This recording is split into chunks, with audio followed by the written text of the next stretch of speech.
What's up, everyone? Happy Tuesday. Happy Horror Tuesday. I'm your host, Nadia, with Horror with Nads. And today should be a pretty fun show. We're going to be talking about Bring Her Back, a couple new trailers. We got Frankenstein, Black Phone 2, the final Megan 2.0 trailer, some news in the Flannagan verse, and some horror movies for your summer watching. So stick around for all of that. If you could do me a solid, please hit that like button. If you're in the chat, if you could do me another solid by sharing out the stream, letting everybody know that we are live. And if you're watching this on replay, please do me a favor and leave me a comment on any of the subjects below. I do have a guest tonight with me. He just popped into the back room. I'll bring him in a second. And lastly, I am 80 subs away from hitting 1K, roughly 80 something. I don't remember. But anyway, we're so close. So close. And I want to thank everybody, especially all newbies that popped in last week for our Stranger Things stream on Sunday. I will tell you, if you are counting on more Stranger Things stuff, it is coming. Unfortunately, it won't be until next Friday as I'm traveling this weekend. But we will be back with Stranger Things Season 3, Episode 5, live discussion next Friday at 9 p.m. Eastern. With all of that out of the way, let me bring on Blue. Give me a second. What's up, Blue? Look at that stupid rabbit Alice in Wonderland. I'm waiting. You're fine. You're good, man. It's like You're being good. at work. I might have been hungover. I was late this morning for work. They're pissed at me because I was hungover from Nick's stream. Oh, from Bloodsport, right? Yes. Oh my god. Wow. Well, I want to say there's just a couple people in chat. I know we've got a bunch of people streaming right now. Zach said, if you want to bring her back, you have to keep your receipts. That's really bad. What's up, Corey? Lunar, what's going on? Sherry, what's going on, girl? Naza Nation. Oh, and about that Stranger Things, Will's probably have 11th power because at the end of season 4 his nose started bleeding. Oh, wow. Keep those theories for our Friday streams. That's awesome, dude. Wouldn't that be kind of cool if, like, Will was so tied into the mind flayer he started getting like powers? Like, damn. It would be interesting because they do need. I still think Will's going to sacrifice himself. I do think Eddie's going to come back, but somebody left like a really long comment of like, no marketing. Like they all said he's dead. Blah blah. I'm still hopeful. One last thing. So Thursday usually is Last of Us. There's Last of Us is done.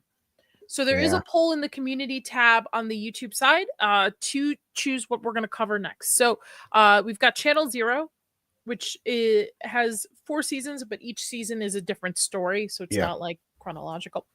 The Stand 2020, I don't know why I put that in there. Probably because Zach said he liked it and I wanted to tear it down. Yeah, because I didn't watch it, but I've heard the same thing. I heard, yes, 10 people, 5 liked it, 5 hated it. I haven't watched it yet, so I don't know. I like the original better. What's up, Javier? What's going on? You know what? I should get the chat up on the screen. Hold on, let me get that. And then Midnight Mass. And then the last one, which is winning right now, is Archive 81, which I think that's what's going to win. So I am probably going to be covering Archive 81. It was a limited series. It did not get renewed for a season 2, but that's okay. What's it? It's Archive 81. It's like a podcast. So you can listen to the story over there. I liked Midnight Mass too. I do want to cover it. That might be a solo coverage down the line. I feel like Midnight Mass should be covered maybe when it's like wintertime, when it's dreary and just like dark, and you just because it's so heavy as well. And if you're like me, raised Catholic, it's just full of guilt.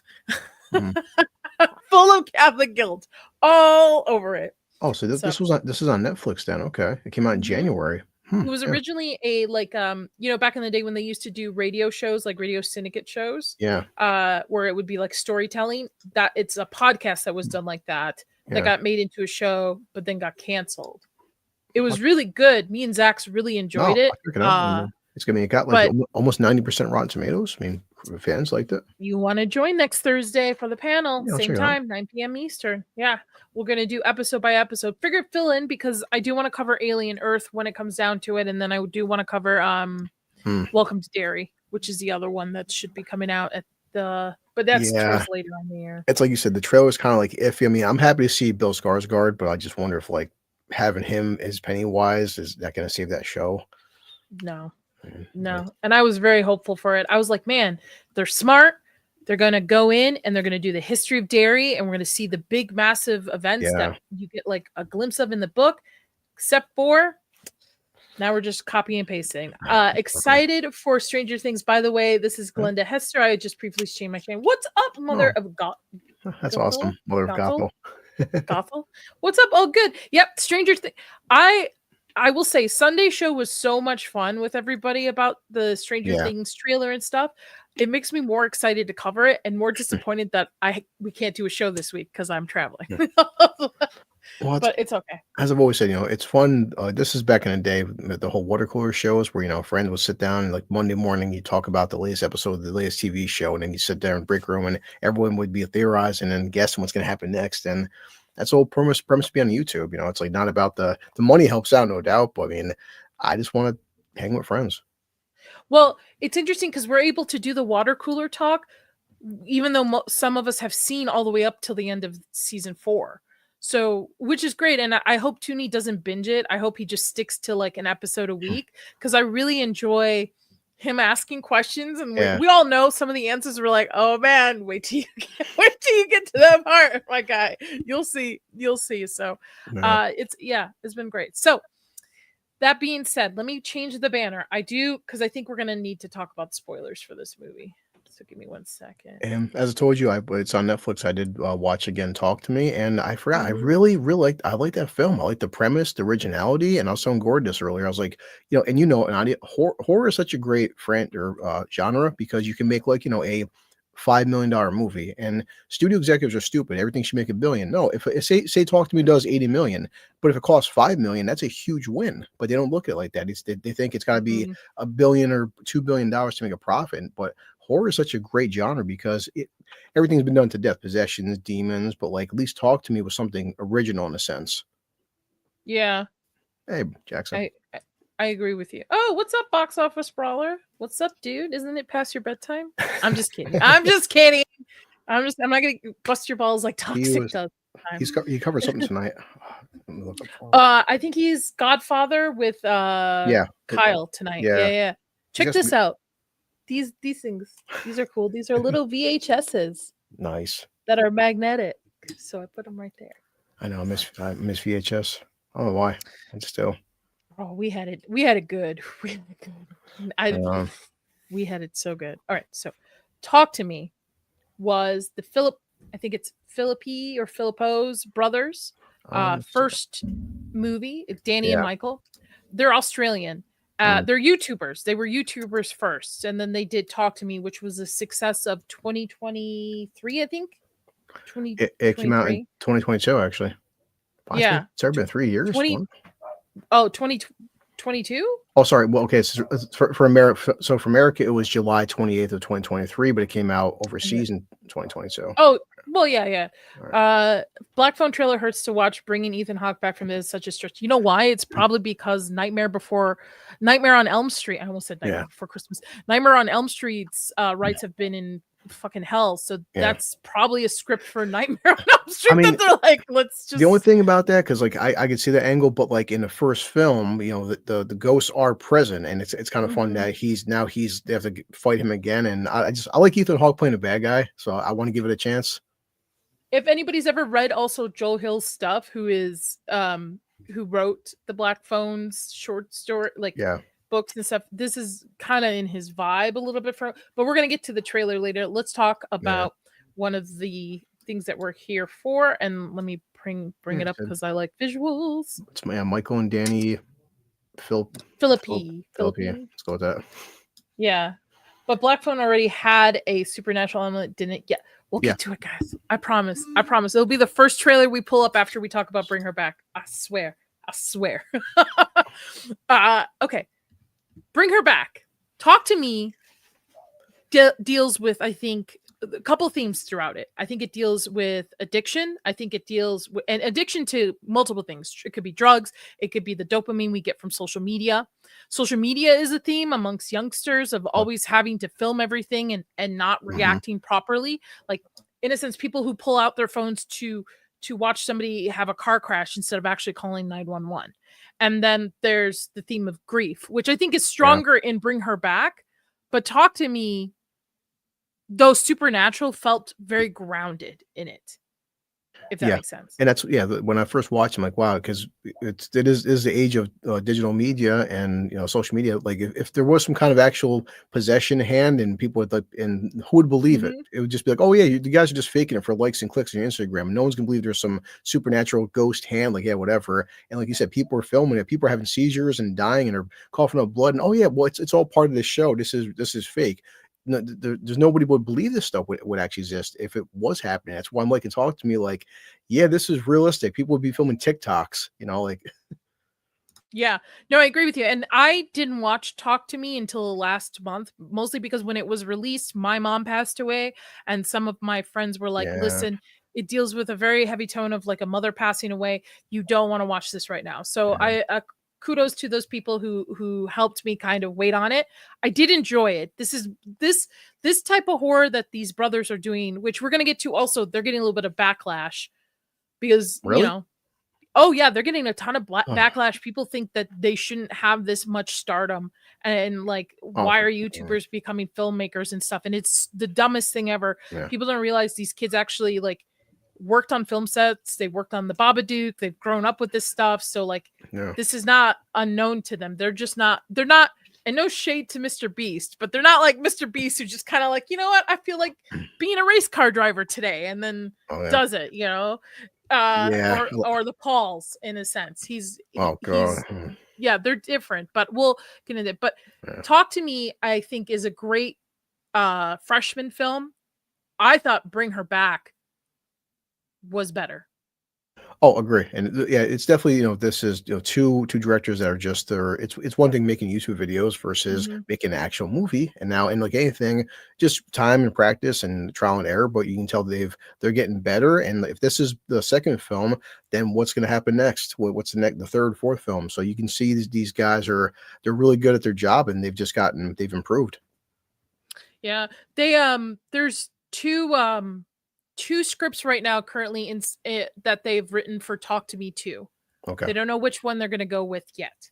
So this Hmm. should be interesting to see. I hope they don't just combine them. I hate that. Like, if you got two really good ideas, just take the stronger idea and Yeah. go with it. I don't like when people try to do two parallel stories. But with Bring Her Back, so after the death of their father, Andy and his visually impaired younger sister Piper move into a home of their new foster mother, Laura, who's Hmm. played by Sally Hawkins. Laura tries to be their friend first and foremost. However, Laura is hiding a sinister secret behind closed doors. The key to uncovering the truth might lie with Oliver, a mute boy who exhibits Hmm. unsettling behavior. So it doesn't skimp on the violence, folks. I'll tell you right now, or the gore. However, I know everybody kept saying don't eat when you go see this I movie. told you I that. think I'm I think I'm too desensitized being a former special effects artist that I'm just like I That's could can be what it is. Yeah.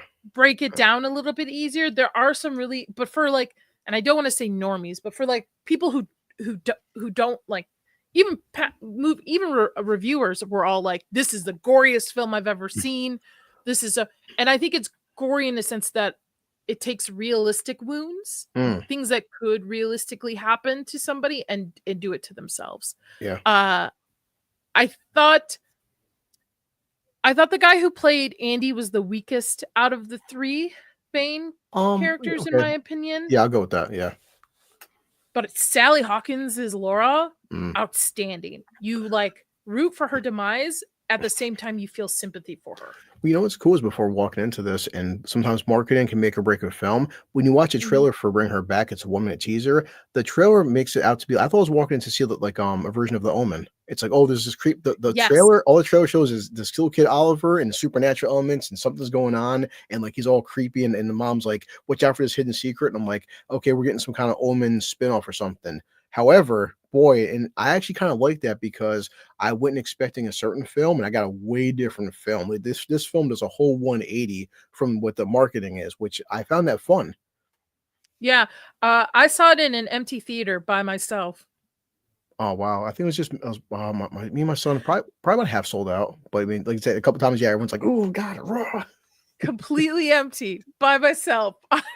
I moved around. I was Ah, like, you know what? I'm gonna try from this seat, from this seat, like see, yeah, completely by myself. It was great. a film like Actually, this I without really enjoyed it. let's say a film like this with some of the gory elements, it's like it's definitely cooler in a packed in a half, packed theaters. People are just like gasping or just like, What's up, Sketch? I "Hey, see you, sketch." indie creator. Trina, I say if you like to talk to me, 100% go see this I in theaters too. definitely, Uh, yeah, I know right now it's not in IMAX or Dolby or any of the upscreen nah. because that's being taken over Um, by do you Mission know Impossible, Karate Kid. do you know the budget? I can look for you. I had it. Hold on. The budget is I think 15,000,000. Okay.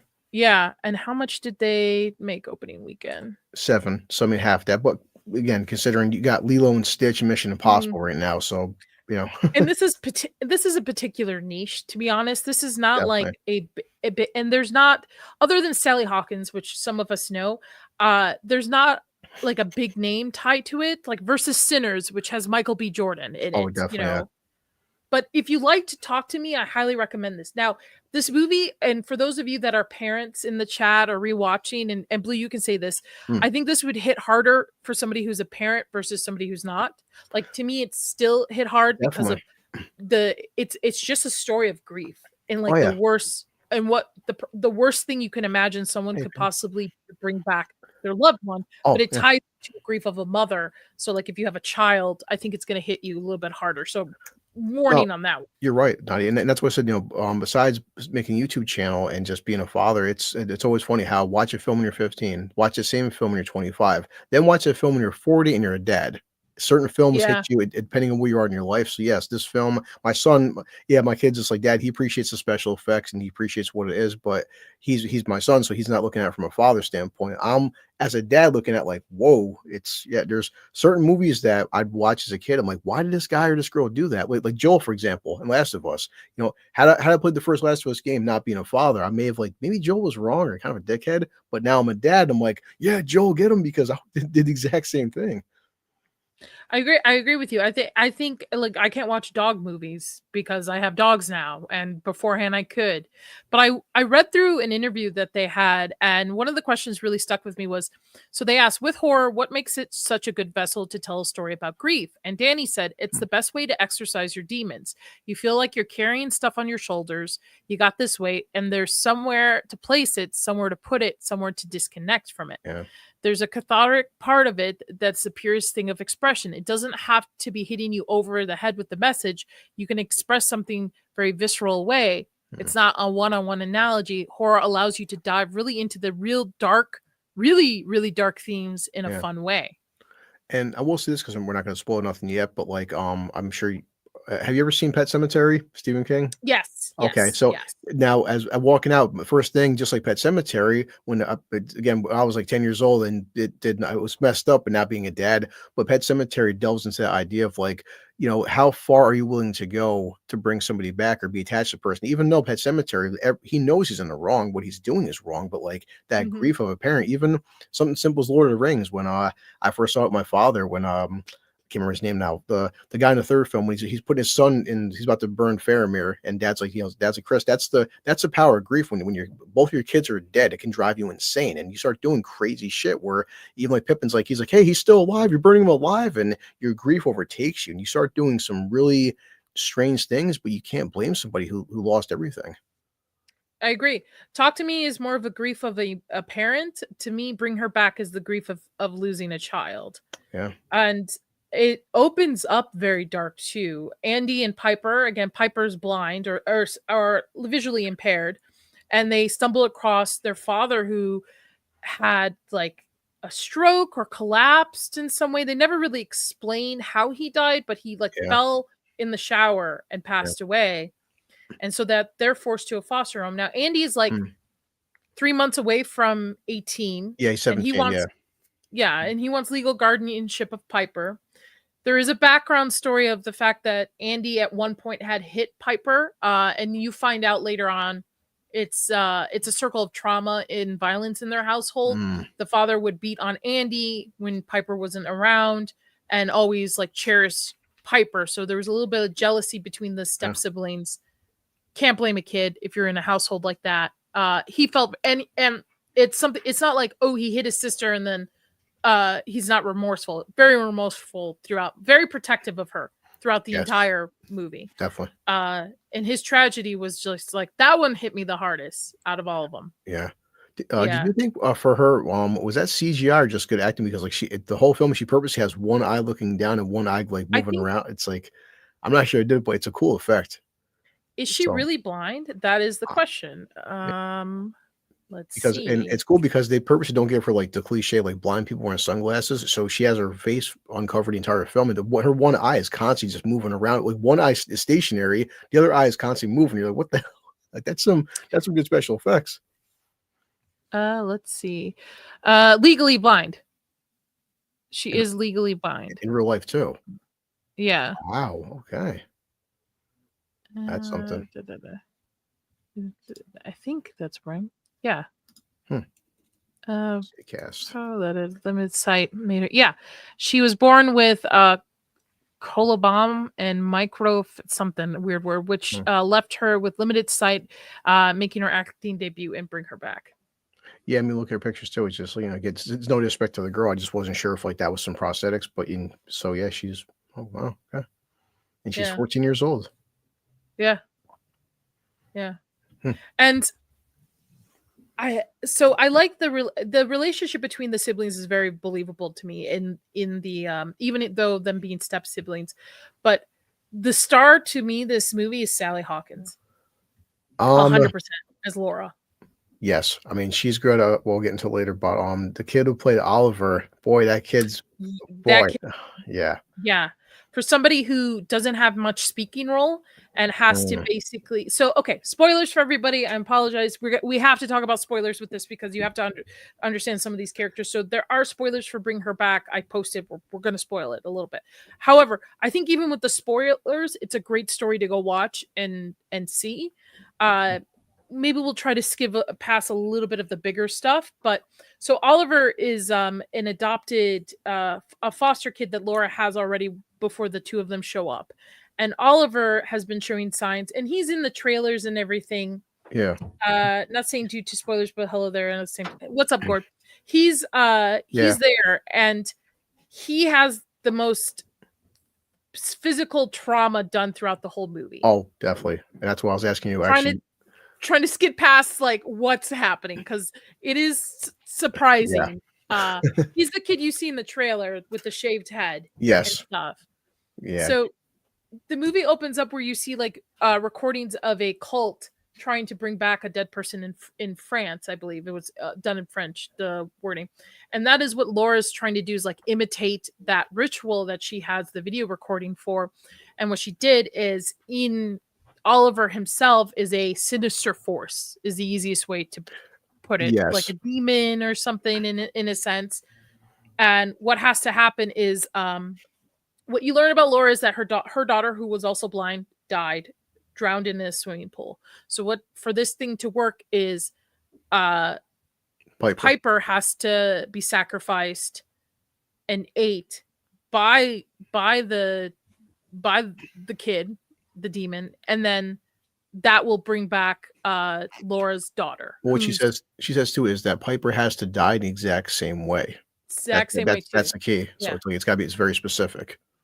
Yeah. So it's dark. There is a lot Mhm. of body horror, but not in the sense you think like Cronenberg, No. especially with Oliver. Yeah, Oliver's the body horror of this movie. Said that kid, boy, said, and that's what I told you, like, my son's like, "Dad, I didn't notice any CGI. Whoever did the makeup job in All this movie, practical effects. I mean, someone deserves some award. I mean, come award season, my God, it was so awesome, and like it was gross, but like in a good way, gross. And it's, man, I'm like, that's like you said, all practical. I respect the practical craft. Molly, body horror is my least favorite genre. Like I can't do Cronenberg films and stuff. However, this is not like that kind of body horror. If that makes sense. It's not. It's just injuries happening is the lightest I can do because again, I don't want to spoil what Oliver does throughout the movie Uh, because it is probably the heavier part, one of the heavier parts of the movie of like watching this poor boy once he's able to like break through for a moment, cry and ask for help, That was and to see what his body is going through the entire time. yeah. Uh, And this kid playing Oliver, Naughty, he's only 12. yep, Yeah, yeah. wow. And then with Andy being the older child, Laura does not like having him around.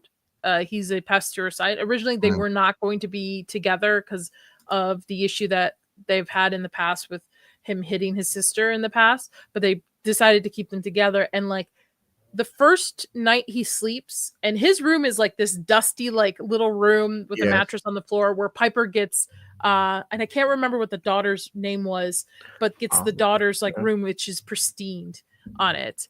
I think it starts with a C or something. Was it Kathy? Kathy, that's what it was. Kathy, because it was C. Yeah. So the first night he wakes up and he's wet himself, and you as the moviegoer think, okay, this is just new place, trauma, being upset. He's got to His deal dad with just his died, dead you know? dad. Yeah, Yeah, yeah, dad just died. Like just died. Like they haven't even had the funeral yet and stuff. Okay, it happens. But then you learn, and I thought it was the strangest thing. Laura was actually like peeing into a cup and then pouring it on him in the middle of the night so that he would have this like reaction when he wakes up thinking yeah, he's like losing his mind, pissing himself in a yeah. sense. And it's messed up because at one point after, remember the funeral with the dad, because she's there with them, and just she has like this bonding. They're underage drinking, but it's whatever. It's just showing how messed up Yeah. she is, where they're It's all also getting drunk. Australia too. Yeah, but it's like she has like this fake friendship, and she's slowly setting him up because she needs him out of the picture because what she wants to do to his sister. And he figures it out. He figures it out without even actually knowing anything about the occult and any plan. He just thinks Laura's a bad person. This and figures out when he comes back to go to like social services, like what they consider Mhm. social services over there, to warn him. He sees a missing flyer of Oliver's, Dun, dun, and dun. he was kidnapped too. Yeah, And I what I love about this movie is that initially, usually in these kind of twists, the adults don't believe the children at all, like don't believe something sinister is happening. yeah, But I love the fact that he comes in and he's like, no, I've seen this kid on, even though Laura's been at that place a social service worker for 20 years, they still were giving him the benefit of the doubt to drive him back there to so that he could prove them instead of thinking he's yeah. crazy. Yeah, I'm looking right now. The woman's name is Wendy, and I think because Mhm. Wendy, she knows him, and there's a history there. That's why she Yep, because he's been in trouble before. That's why she's first like, you getting custody of Piper. Well, you've been in trouble before. You've been, and she knows the history. I think it's never said. There's a lot of stuff unsaid in this film, but you kind of think that which is great. she may have known about their dad hitting him. But that's why I think she's softer with these kids, and that's why she kind of at first like you're kind of crazy, but then she's like really does believe him, and I was happy to see it's not like, "Oh, hey kid, you're nuts." Like maybe he's onto something. Would you say this is a bit of a slow burn to get to Hmm. the late I Yeah. I feel it was a slow burn, at least the first half, until we kind of started to pick up what was going on with Oliver.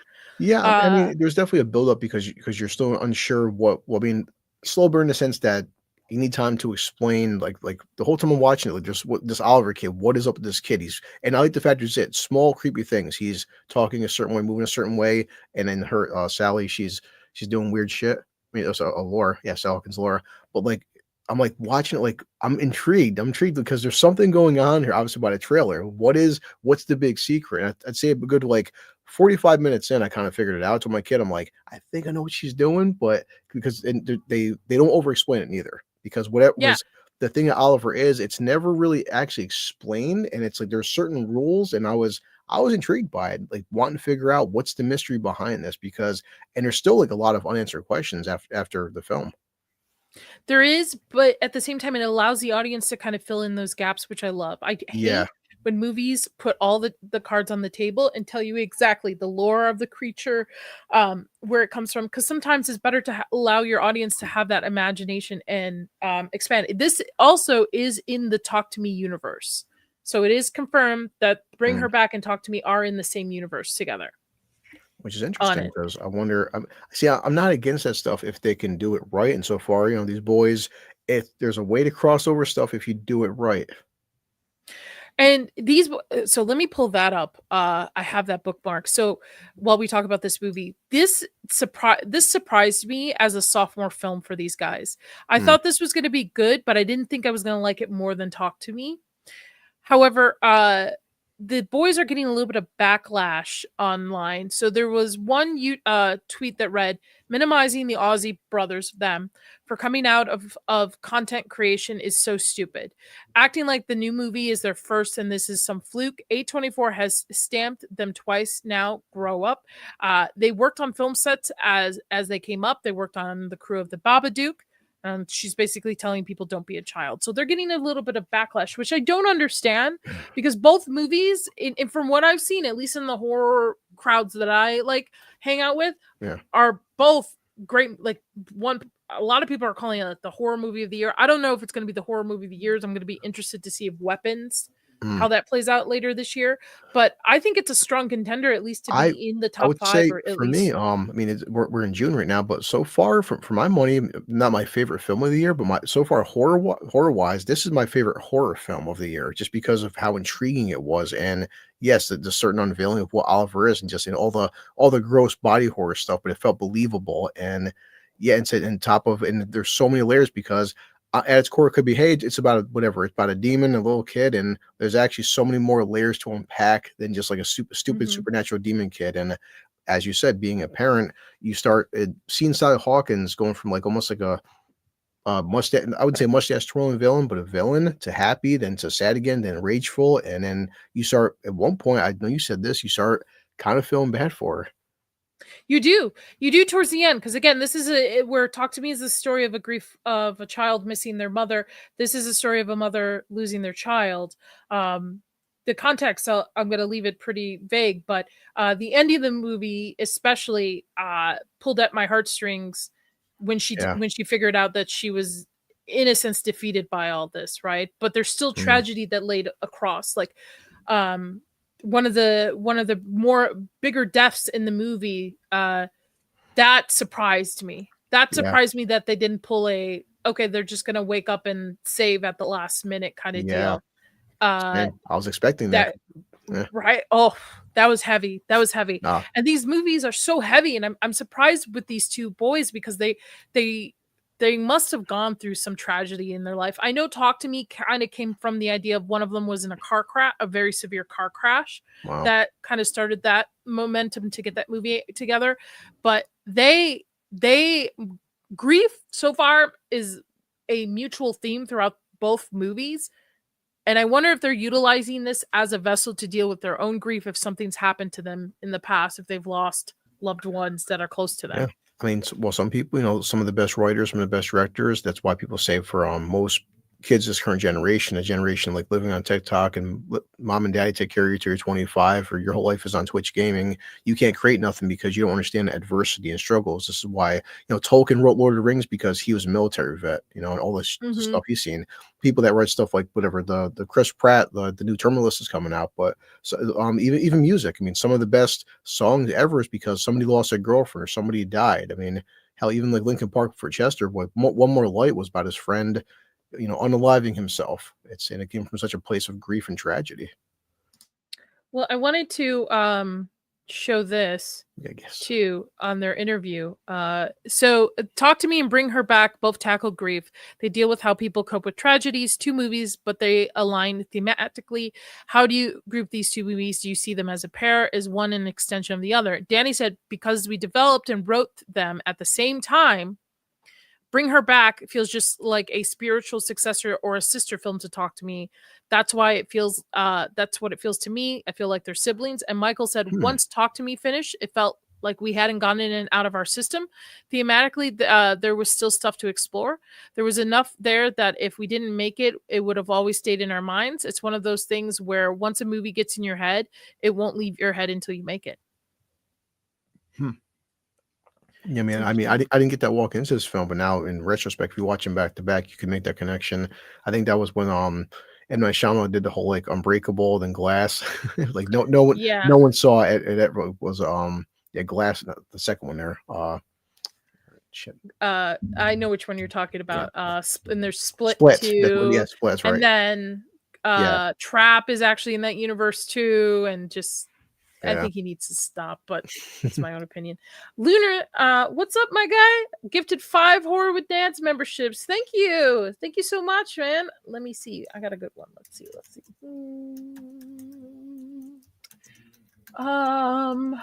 You know what? Everybody says German, doesn't it? Everybody says German.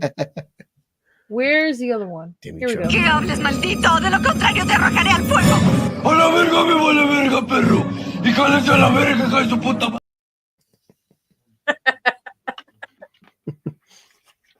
madre. I would say this is a theater opening weekend to me. I mean, opening weekends. So I rate movies like you either see it opening weekend, you can see it like $5 Tuesday, $6 whatever. Your local theater has like a Tuesday deal. Yeah.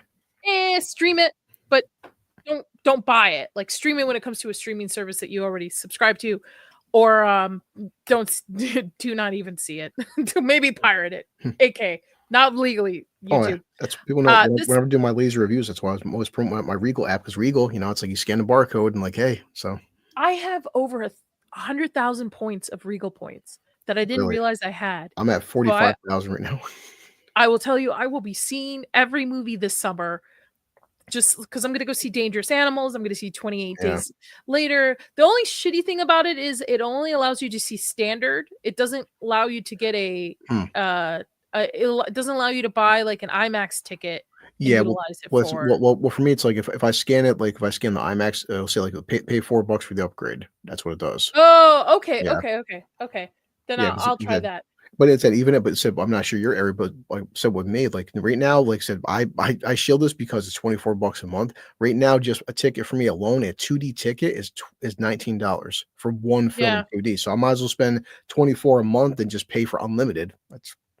That's a good point. I thought about that, but then I realized how many points I had, so I'm just going to go through my points. And then I got more points for seeing Bring Her Back. So on top of it, too. So, but I would say this movie is probably, it's heavy, guys. Like it's not, you will need something happy to watch afterwards. It's not a movie that like Terrifier you go see and then you're out there and you're like, oh, that was a cool kill. A guy got a chainsaw up the butt. It's not like that. This movie is going to stay with you, especially if you've had grief in your life, especially if you're a parent. This movie will stay with you. It's very, like, I had to sit in my car for a few minutes and just kind of process what I had just seen on it. Is it, wait, we can't be a dick in chat. What's up, Gooch? No, you can't. What's up, Sassy? You can't be a dick. No being dicks. I mean, I know it's a little hard for you, Gooch. I get it. I understand. But I think this is just, I think people are expecting to go in and to see a scary horror film, and it might be scary to some people, but I think it's just a sad horror film to me. It's just sad. Definitely, horror has hit that that I guess that place for me. Either it's jump scare horror, it's like the more psychological slow burn horror. But yeah, this is it's even hard to like call this film a horror film. It feels like more like a drama with supernatural elements. Like it fits like Midsummer to me. This is what it kind of in that genre of horror movies where it's very much like mental health. It has those themes throughout it. There's no good or bad guy. It's just gray areas of it when you're talking about the villains and stuff, or villains, quote unquote. I'm not a parent, so I don't know. I can't convey to the express, like we said earlier, of what it would mean to lose a child and what I would do to bring it back. To me, I would relate better to Talk to Me. But with this movie, holy shit, man. Like there were certain moments that I can see somebody having to turn it off or walk away from it for a second. And what makes it what's good writing to and good acting is like even when somebody is doing something bad, they're not doing it like her character, Sally. Sassy. Sally Hawkins. Sassy's in the chat. Yeah. Sally Hawkins. Her character, nothing she's doing is like out of malice or evil. She's not even enjoying what she's doing, but you understand her motivations. And when you get to the end, even at the end, you're like, wow, I think the decision she made at the end is something very noble in a sense, because the ending is the ending. And I'm like, and the ending I didn't see coming either. I'm like, wow, that caught me off guard. I will say that I think it's a little bit of a cop out for her to call her mom, and then that's how to stop her. I mean, I look at it from a point of view: you've basically destroyed 3 children's lives and a coworker's life to bring back your own child, and just because your foster child, who you've only had for maybe a week or two, calls you mom, you're going to stop all of a sudden. And maybe it was the wake up call needed to it. I don't know how else I would have ended that movie, but all these kids are going to be traumatized. I'm my chat's up on the screen, and all I see is Gooch. You see, I was holding a fart real bad right now. Shut the fuck laugh. It's like they can hold that shit in. Come on. We're talking about grief, and he's like, fart joke fits. There's this one comedy about dead kids, you know, that are drowning in a bathtub. Like, Yeah. yeah. Why not? Now I don't feel bad of anything I've ever said to Gooch on Badger Show. Yeah. But I give this a 7 out of 10. I give this a must see in theaters. I'd probably go a little bit higher with, I'd say an 8, but it could be because I'm a dad. But yeah, 100%. Like without my Regal app, I would say, man, I pay for my kids' ticket. Damn sure see this in theaters, and you know the horror genre indies. These guys, this is their second film, and we should be supporting more stuff like this versus bitching about whatever. Like the new we have, hey, Superman's coming out and Fantastic Four. Yay! It's God, I'm glad I don't want to run a pumpkin. Bye, Gooch. Have a good stream. Yeah, I agree with you. I'm sad that they didn't make opening weekend, but however, they're fighting up against Lilo and Stitch. Yeah. They're fighting up against Karate Kid, Mission Impossible, big big studio blockbusters that people with names and as much as I agree with you, I love the teaser trailer. Does not give you much. It might have turned people off from it. They're like, what kind of, I would rather stream this. What kind of indie stuff is this? Right. But we know from Talk to Me that this was going to be something at least. Also too, I guess like it's a cliche for October, but like shouldn't this come out in October? Yes. Okay, so October is very hard. Okay, so this is my perspective, and I'm not a box office nerd, but this is my perspective about horror movies in October. October has a lot of things going on. You've got kids going back to school in September, right? August, September. So parents are getting situated. You've got Halloween. Yeah. For adults, you have Halloween events to go to, right? You've got bar crawls, you've got haunted houses, you got the theme parks and stuff like that. Weather normally is really good, still good enough in most areas that people want to be outside. So most of the time people don't want to go see a movie, or they want to have movie nights at home where they're watching horror movies together at home. So I understand, but I also don't think this should have come out in October, because it is not a, like, I Know What You Did Last Summer where you can go to the theaters and have a ball, or Final Destination Bloodlines would have made more sense in my opinion. Also, you want that kind of, like, I don't want to say kooky, but like, you know what I mean, like the horror movies that you don't have to think. Well, this has layers to it. Final Destination, as much as it's a horror franchise, it's damn sure also a summer film. It's a summer event. Film. But even with October, like, you want to go and see, I don't know, like even Scream came out in December. In December. So they should put this out on Valentine's Day. Scream this or Scream? No, this. Oh. Well, I mean, marketing was great for Hard Eyes. That made sense. February, Hard Eyes, Companion. That made sense earlier. The Companion was, in my opinion, shit. But to me, it doesn't make sense to have horror movies that have themes like this, like grief, where you're going to sit. You want to go to see a movie like, I don't know, Insidious, where you want to jump scare, right? You want people to react, not just sit there and think about the layers that go into movies like this. Yeah, definitely. Well, that's it. The worst thing is timing, because you mentioned, I forgot too, but Final Destination Bloodlines and the entire franchise, it's doing the best. So yeah, between Lilo and Stitch, Mission Impossible, Final Destination, Minecraft is starting to come down now. Karate Kid, like, this is like, boy, this film it's not just shitty timing. It's like, well, you feel bad when it'll do better digitally. It'll do way better digitally, I think. It is a particular niche, to be honest. It is. It's so much of a particular niche, this type of horror movie, that you like. I wholeheartedly think it's probably going to do better digitally, and that's sad. Like I'm all for, you should go to theaters and support these indie productions and Yeah. indie. We bitch and complain about big studios doing these big movies and interfering with it, and then when you get smaller movies like that that are brought to you by independent creators, and we don't go support them. Yeah, so I'm even looking too, like, okay, like just this week alone, 2 days, we have Love or Hate It, but still Ballerina. John Wick's Yep, still a pretty big name that's spinoff. going to be a big hitter We too. have Yeah. what was it, How to Train Your Dragon's coming out. Yep, that's another thing. So whether And people like it or hate it, but these are big franchises, and this poor little film's going against How to Train Your well, Dragon. Come on. the next horror movie this weekend coming out is Dangerous Animals. That's not going to do well with all this stuff in there. Yeah, then on top of plus the big one, 28 years. So it's like, I mean, even said as dumb as Megan is, Megan 2.0, but like there's a lot of competition. Jurassic The World. Ritual with Dan Stevens and Al Pacino. Not a lot of people are talking about that, but that's coming out this month too. I think 28 years later will do well because it's a brand name that's been around for a very long time, and a lot of people are excited to see it come back. However, Dangerous Animals, I think, is going to have the same problem as Bring Her Back, where it's just stuck between juggernaut films. And then Megan 2.0 will do. I think it will do well. I think so. No, I'm.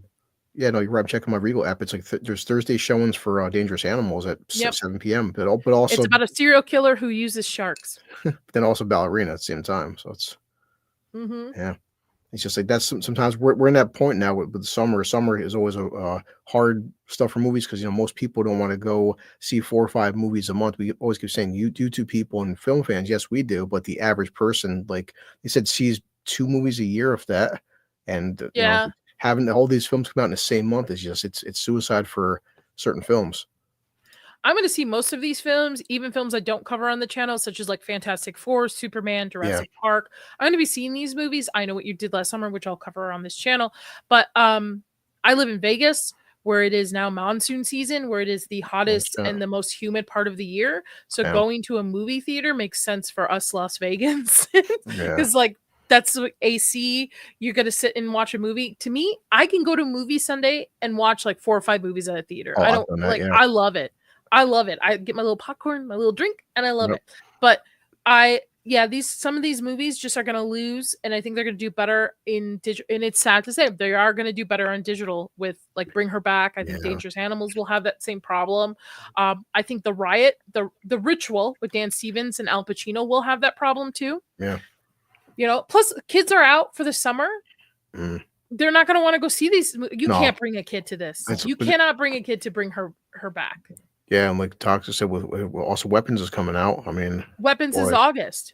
Yeah. No, it's that I think is going to be. I have a feeling that will be my movie of the year.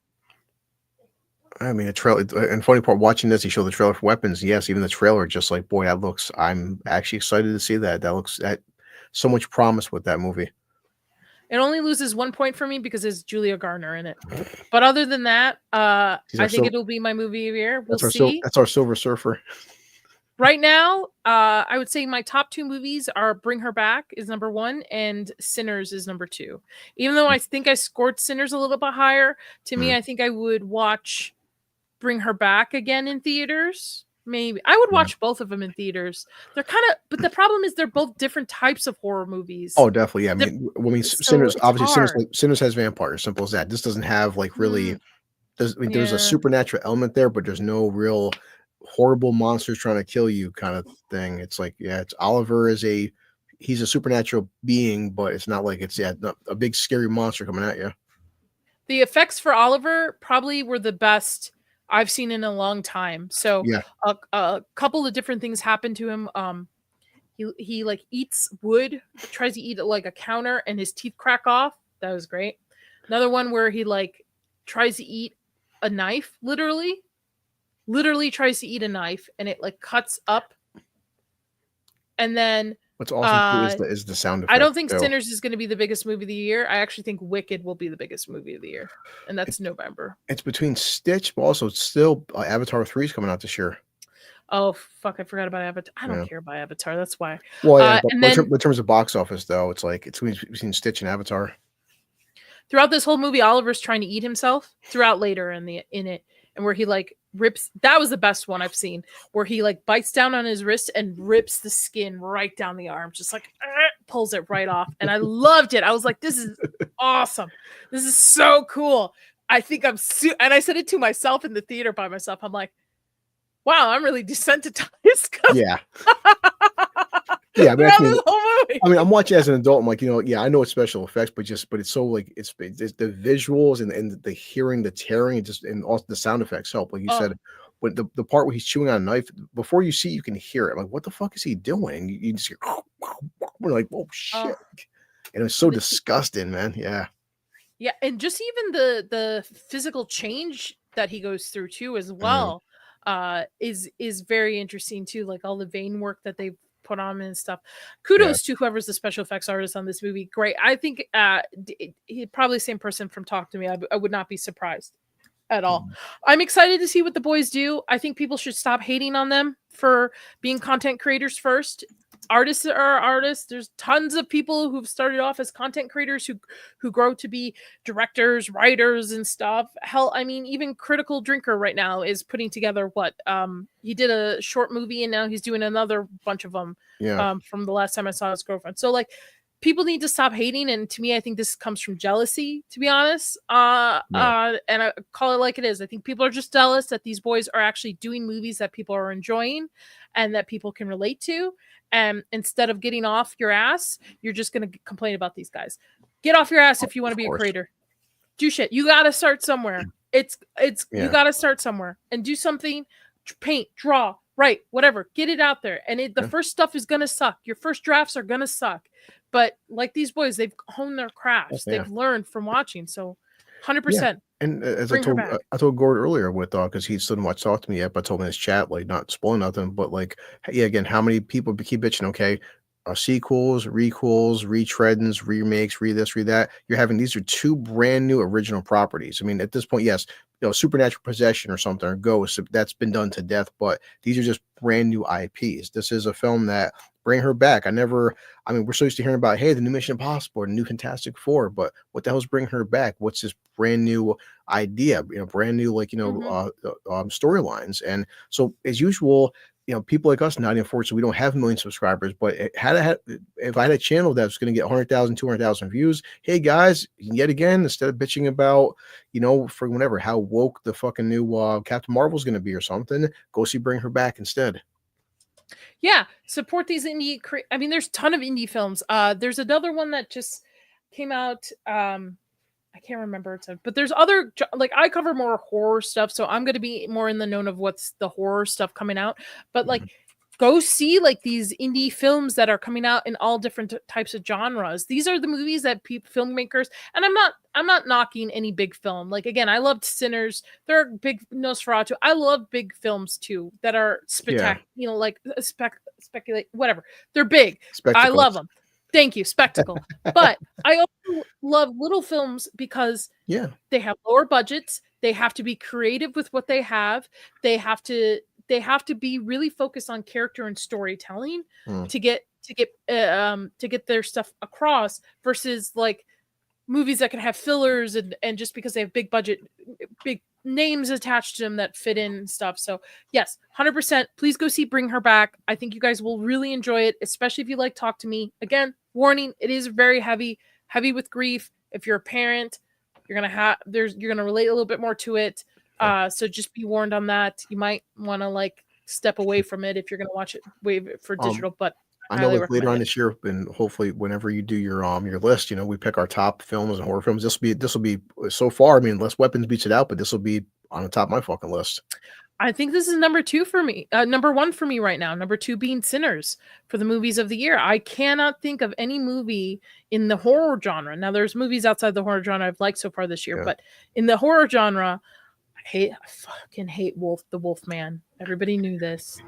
Everybody, hold on. You know what? I'll pull it up. What are the horror movie releases of 2025? Well, some of them I know I've seen, and I completely I do want your recommendation. I'm back to my videos on Hulu. Check out The Damned, because I keep telling to put in January came out. It's Mhm. on Hulu now, and The Damned. It's I think it's it's not a great film, but for a January film, I had fun with it. It's got a very good setting. Especially, I would have called The Damned, Nadia, a streaming film. The Damned is a great streaming movie. It's on Hulu right now. Would highly recommend it. Not blowing your socks off kind of film, but I liked it. It's something No, new. I No. it's on my watch list. It's Yeah. on my watch list for it. So I completely agree with you because I think you recommended it a while back, and I think I missed. It was like in a brief moment in theaters, and I could not get to Yeah, see it I think it was in out for like time. I think it was like a week or some shit. Yeah, they only had a couple of showings, but it was like the second week of January it came out, and I'm like,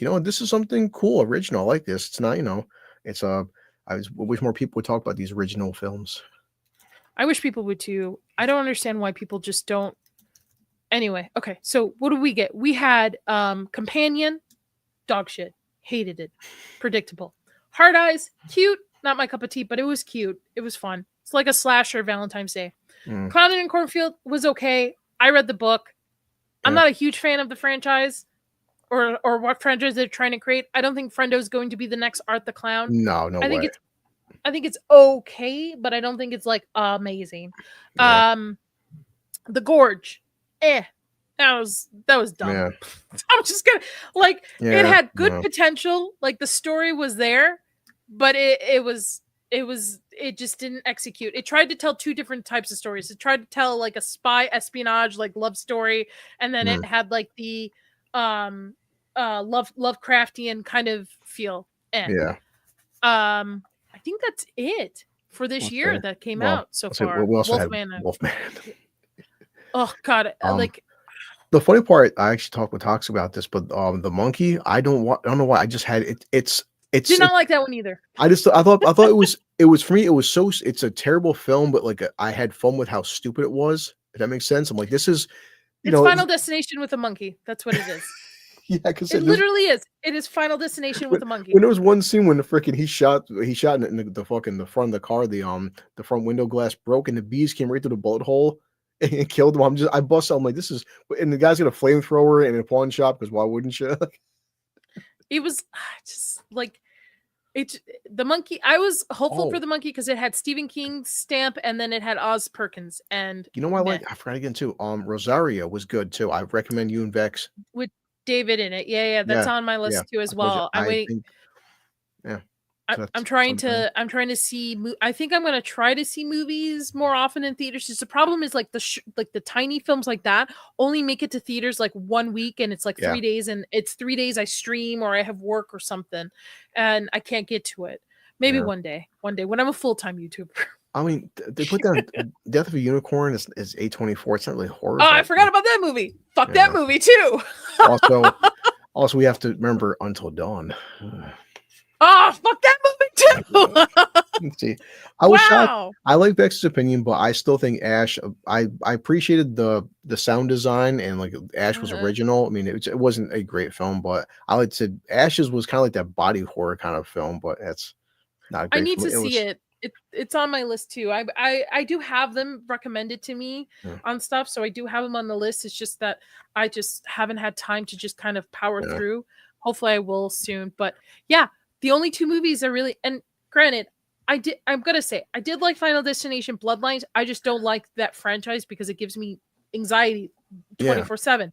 Sinners and Bring Her Back to Me are the movies so far that I've enjoyed this year that are in the horror genre. I forgot they had outside of that, they had Popeye the Slayer, man. Though somebody recommended the Peter Pan Neverland Nightmare to me, and I'm gonna check it out. But like when I have, because the last Tuesday of every month I have the Final Girl show where a bunch of us bring like what we watched in May, and I when I got to my list, I was like, all right, I'm gonna try to convince these ladies that Thunderbolts is a horror movie because that's the only thing on my list that I've enjoyed this entire month on it.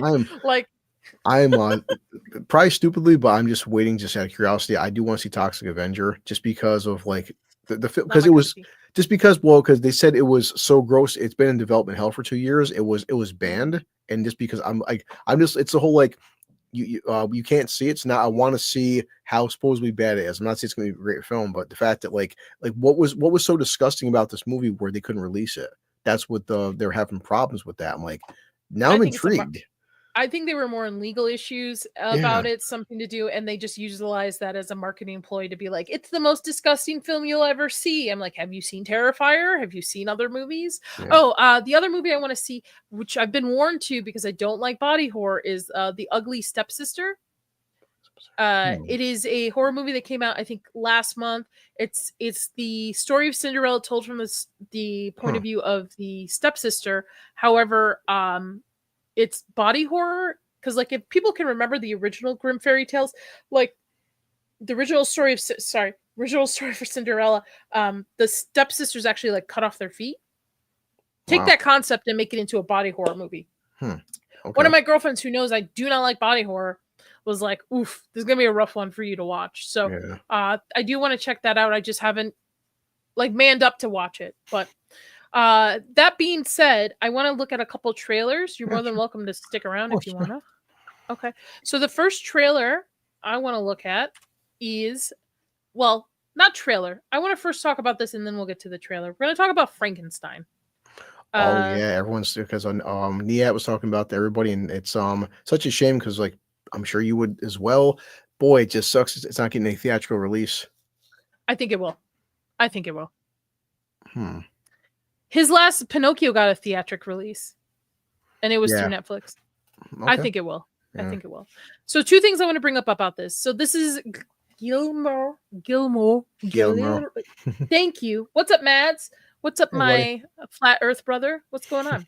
I was really disappointed that Stranger Things teaser. Yeah, bro. I got you. Anyway, Frankenstein. So Del Toro has been making this movie for 25 years. Wow. 25 years this has been in production in his head. Oh, Throughout, if you actually go back and watch a lot of his filmography, there are a lot of themes from Frankenstein throughout it. So 100%. no, I have to ask you, just as a fan of horror, and Del Toro wants to make this film. Now, again, we've seen Frankenstein done 30,000 times. What's different about his Frankenstein? Because it's like Frankenstein, Dracula, the Wolfman. We've seen the Wolfman yet again. So we're like Frankenstein yet again. But what's so special about his Frankenstein? So his Frankenstein, which I wanted to warn everybody, is not a horror movie. It's not going to be a horror movie. It is a gothic telling. It is a gothic tale. So, did you see Crimson Peak at all? His other movie? Yes. A while back? Okay. Yeah. Crimson Peak was marketed as a horror movie. It's a gothic love story, tragedy, whatever you want to kind of label in there. It's a gothic tale. It's not a horror movie. And that's why it bombed so badly with audience members, because they were going and expecting like this scary like story, like with ghosts and jump scares, and it's actually just a really tragic gothic telling. This is a gothic telling. This will not be a horror movie, or I don't want to say not a horror movie because gothic movies can be horror movies, right? But it's not going to be a jump scare. It is not. I think it's going to be more in the vein of Nosferatu, if that makes sense, from last year. I forgot, Crimson Peak too had a great cast. That's why I see in theaters for Charlie Hunnam. I mean, Tom Hiddleston. My God, man, Jim Beeferts. So Mia Goth is in this one, and she's getting a lot of slack saying that it's not a horror movie. Something to the extent she's saying like it's not a horror movie. You can feel Del Toro's soul in this. It's very deepening and stuff. And she's right. And because again, it's not going to be like Frankenstein's not going to like grab somebody's heart out of their chest and eat it. Like it's not going to be that way. It's going to be more of a horror movie, if you would say, like Nosferatu, where it's more focused on the tragedy and the story of Frankenstein and his monster and going through that. I'm very excited for this. I'm a huge Del Toro fan. Oh, definitely, yeah. Oh, yeah. No, for my money, like as other people said, I can't tell you one film he's made that I haven't loved. To me, he's got his filmography is fantastic. I can't think of a bad Del Toro movie. His movies are also very visually beautiful to me. He puts a lot of soul into his movies, and I liked Nightmare Alley. Not a lot of people did. I liked Shape of Water, that won Best Picture, I believe. I loved Pan's Labyrinth. I'll tell you, Loved I'll never forget Crimson Naughty in Peak. in Hellboy 2 when they had like Hellboy. the second one they had that the one god, that big huge creature as it died, and like the way the flowers and the effects, it was so beautiful. That sequence was. And when they first went to the whatever, the Monster Alley, and the practical effects were just memorizing how great, how much work he put in Hellboy 2. Hellboy 2 was such a visual treat. He wants to do In the Mouth of Madness. Let Oh him do In shit. the Mouth of Madness, folks. Like, listen, I'm a little puny little YouTuber. Let him do Mouth of Madness. You will sell out theaters. I'm telling you, you will sell out theaters on it. Now, this is coming to Netflix. There is no yet release dates that it will be in theaters, but my hunch is closer to release date, we will get some theater dates. Because I think this should be viewed in a bigger screen. Yeah. Now, that being said, I haven't seen the trailer yet, so we're going to watch the trailer and check it out. But from the actual visuals I've seen, like the photos of it, it looks beautiful. It looks gorgeous. So let me pull up the official trailer. Even like as Leon said, Leon loved his Pinocchio, and that's only 2 years ago. Yeah. He's very particular. He's very much a visual person with his storytelling. Yeah. And he loves these tragic monster stories. He's the king of monsters in my opinion. Oh, he is literally Frankenstein, right? And everything is his monster, where he brings life to these things. And I take it back. Weapons might not be my movie of the year. This might be my movie of the year if it's done right. If Netflix didn't fucking involve themselves, if they went, hey, Del Toro, here's a bunch of money, go do what you want, this movie's going to be great. If Netflix decided to put their little grubby hands into it, I would help. Del Toro's at least got that the reputation by now. That like, listen, guys, just sit back, let the man fucking work, leave him alone, and you'll get something great. And from the photos I've seen, how visual this is. Again, I'll be surprised if they don't get an actual theatric release, but we'll see. We'll see. Dun dun. I had determined that the memory of my evils, look at that, damn, should die with me. Wow, there's so much detail. Every shot, man, just like you can spend. I'm getting goosebumps from this. This is gorgeous. Oh god. Oh. This needs an IMAX release. Some of what I will tell you is fact. Some is not, but it is all true. All right, I kind of like the timeline they're looking at, what era they're sticking to. I think Frankenstein has had a poor adaptation in the last so many years because people don't know what to do with it. Like there's too many modern adaptations of it. Like there's like I, Frankenstein and stuff like that, instead of actually going back and just telling the tale. Yeah, I can't think of the last. What the hell's not the last good Frankenstein movie? Frankenstein, and even then, that's Universal's Frankenstein, who's adapting from the book. This is Frankenstein's creature. So they purposely throughout interviews call it Frankenstein's creature. So I think there's a little bit of like, skirting around it, because I thought Universal owned the rights to Frankenstein, if I'm remembering correct. I'll look up for you. Wait, but it's just. I don't care. Like, let Del Toro do it. If it wasn't Nosferatu was really great, I would have loved to see what his take on a vampire movie would have been. Would have been interesting. Yeah, so it's like Universal Studios holds the copyright to the specific visual rendition of the monster, the one from 1931 film. Okay. So that's sketches. I think Frankenstein is a public domain thing. Like Pinocchio, so they own the right of like what the square green head with the yes. So Universal, it's got to be the it says green skin, square head, neck bolts. So, but the original novel was from 1818. So Frankenstein is no longer protected by copyright, but Universal's their version of him is definitely. Yeah. Okay, so that explains what the difference is here, which I actually like. I mean, I love the classic. I love Frankenstein. Movies are what I grew up with. Wow. What manner of devil made him? I did.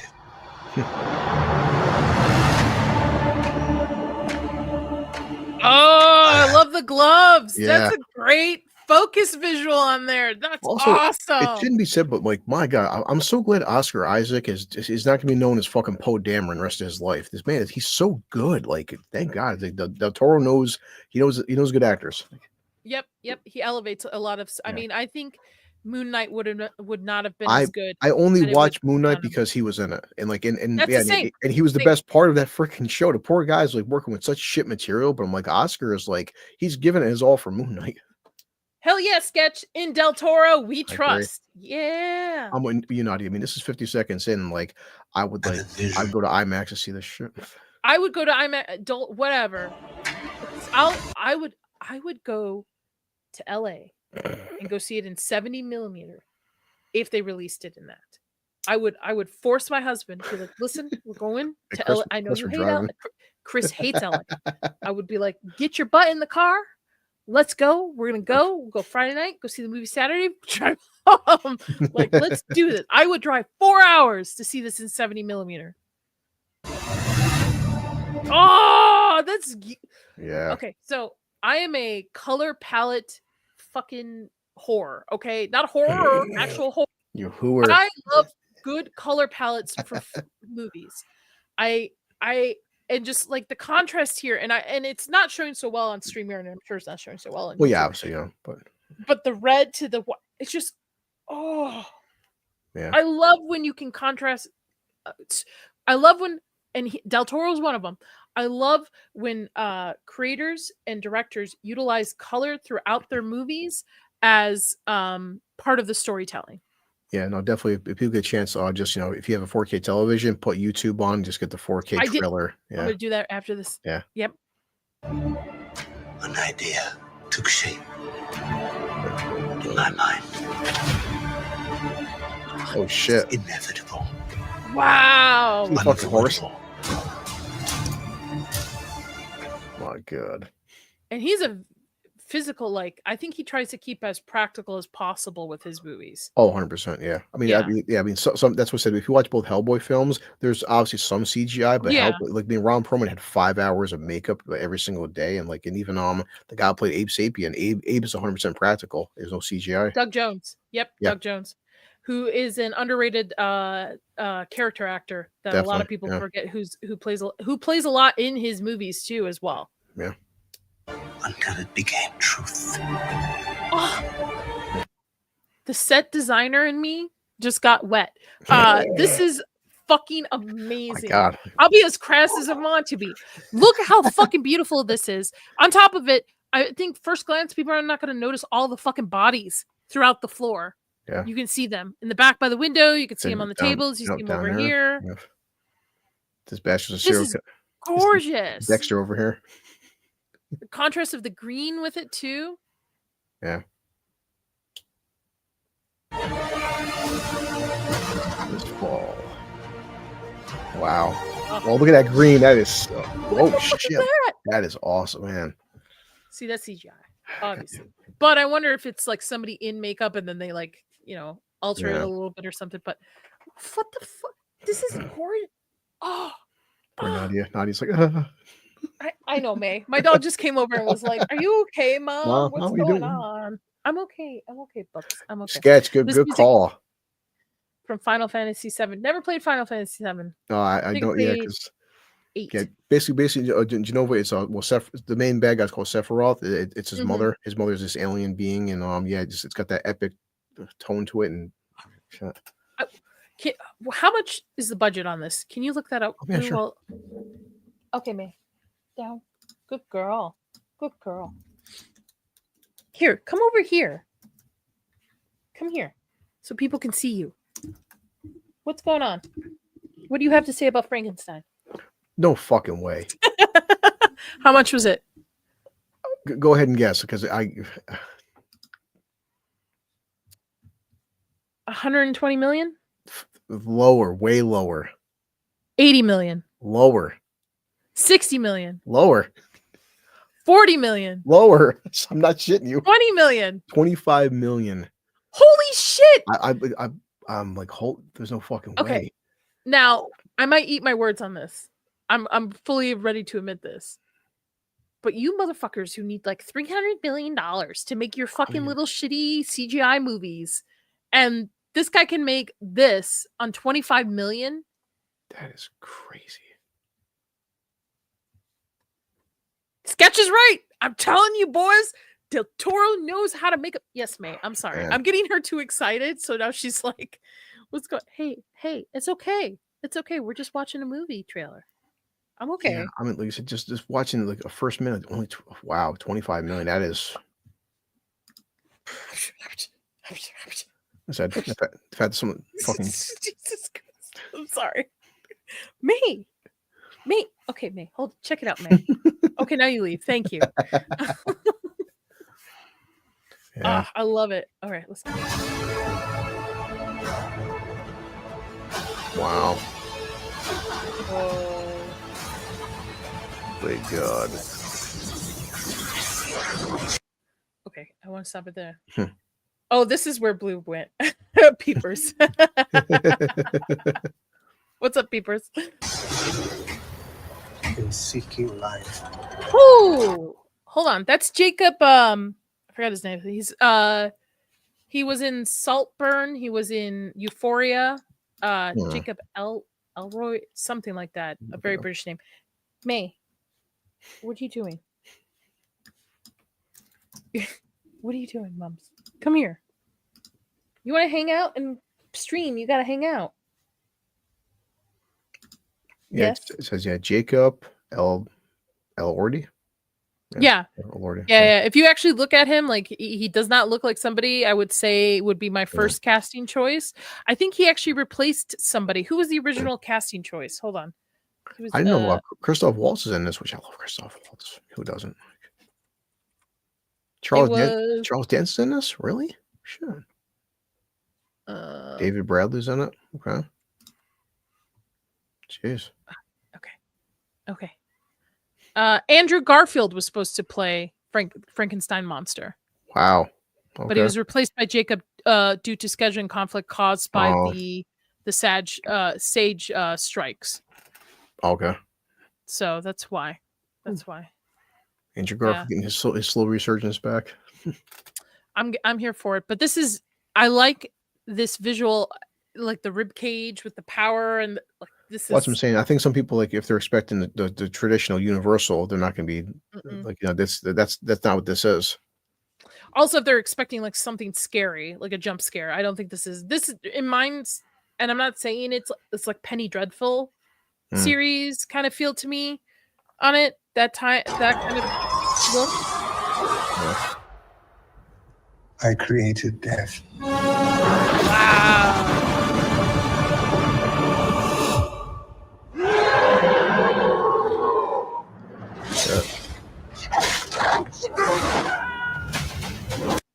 Damn.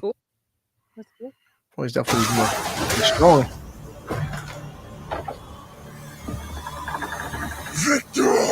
Whoa.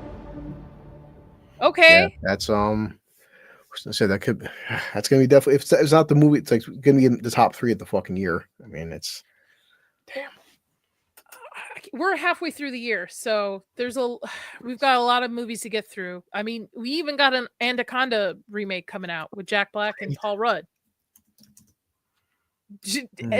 Everybody forgot that, didn't we? We tried to forget about that.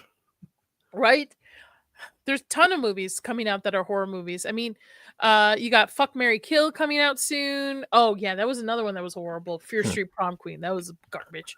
I mean, even for like, I'm typing over here. This is the Hollywood Reporter. Netflix's Frankenstein trailer has fans claiming for a theatrical run, but like it's up to Netflix if they want to do it. It's not official yet. To me, with Pinocchio having a theatric run, and I would hope he would have put it in the contract, right? Like, hey, this should have a theatric run, and if it's going to, it's only going to be a week or 2, I would assume. But we'll see. I think it's going to be great. Okay, so I'm excited for it. Definitely. If you're watching this on the replay, folks, let me know in the comments below. Are you excited for Frankenstein? Do you think it's going to be cool? I think it's going to be cool. I think, as Sketch has said, in Del Toro, we trust. Definitely agree. All right. So the next one I want to talk about, if you haven't seen it yet, is Black Phone trailer. Oh yeah, definitely. Yeah, That's yeah. what I was mad at So Jackson Box was brawler. He's like, oh, they're bringing it back. Like, yeah, but I like Ethan Hawke in Black Phone. He was so good in that movie. so I liked the first one. I think again it's another horror movie that got killed by its marketing of being marketed as a scarier movie than it is. To me, it reads more like a Did it? true crime movie. It didn't do good at the box office. I don't know if it did well in the box Yeah. office, but I know a lot of people's feedback for it was like, I wanted it to be a lot more scarier. Yeah. I was expecting it to be a lot more scarier. Fair enough. Wow. Fair So enough. Black Phone's production was only 18 million. No, it did Mhm. 160. It made it off, but the general census for it wasn't that scary. It read, and Black Phone to me is like a movie like my parents would watch, right? Yeah. There's a little bit of like supernatural element to me, but it reads like a documentary about like Ted Bundy or John Gacy or something like that. Yeah. You know what I mean? It reads more like a telling of a serial killer, that kind of storyline. So Yeah. it wasn't. He's creepy in it. Don't get me wrong, but it's pretty grounded in like true crime realism, I guess, in a sense. I don't Yeah. know if I'm explaining it right. So the second movie goes off the radar, goes off the rails on it. Oh, yeah. Even says right there too. It's like, it's like, what was it? What is Black Phone 2 about? It's right there. It's like the grabbers who is now like a Freddy Krueger like figure. Yep. It's as so the synopsis is, as Finn, who is the kid from the first one, now 17, struggles with life after his captivity, his sister begins receiving calls in her dreams from the Black Phone and disturbing visions of 3 boys being stalked at a winter camp known as the Alpine Lake. Gives me very much Freddy Krueger vibes. What's up, Corey? Very Nightmare on Elm Street vibes. I don't know where the Nightmare on Elm Street rights are, like, because we haven't had a Nightmare on Elm Street movie in a hot minute. We had the one remake and that was it. Yeah. So I don't know if this was a script originally that they thought they would do that and then just didn't work, and they just, because it feels, you know what? Shut up, Nadia. Let's watch the trailer. Let's get through this. Okay. Black Phone trailer. Oh, spoilers for the first one. The it's a grabber, right? Grabber. What they call him, the grabber. Yeah. The grabber died in the first one. Yeah. FYI. Also, now apparently, Wes Craven got the rights back for Nightmare, so he owns Nightmare on Elm Street. And he's passed away. So in 2019, right. he what's it now? Now it's his estate. But yeah, that's why. So it's probably in like hell, basically back and forth and stuff. Yeah. And I mean, I initially thought the remake was okay until they just made Freddy a pedophiler on it, which was never the case during the original movies. I think it gave too much of a serious tone. Grabbler on the phone. Mother of Gothel. Thank you. Yeah. All right, let's go. I guess New Line has the international rights, so it's really, I guess it's complicated. Okay. Weird. But tell me, when you watch this trailer, does it not feel like this was a Nightmare on Elm Street script that they just went like, you know what? We'll just throw that phone over. It's the phone. It also gives me a little bit of. Have you ever seen Sinister? Yeah. That with Ethan Hawke gives me Sinister vibes a little bit with the trailer. Damn kids. Out of order. They're playing. By the way, younger generations, that's a payphone. They were phones that were put at like convenience stores on corners, like very popular corners. When I'm driving bus, there's an Amtrak in the area. Amtrak still has payphones. Yeah. Some of the stations still have payphones where you'd pay like a quarter to call somebody, or you can there's a way for you to call them for collect, and they would have to take the charge for them on their end. So yeah.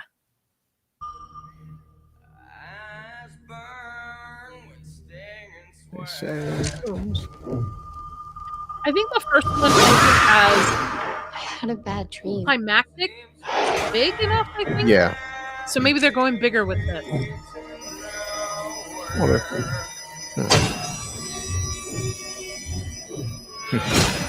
Pause it because this is not Warner Brothers, but if it was, Oh I know god, you're yeah. after me, Warner Brothers.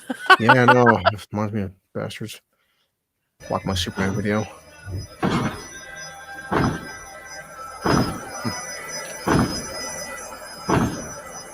Oh my god.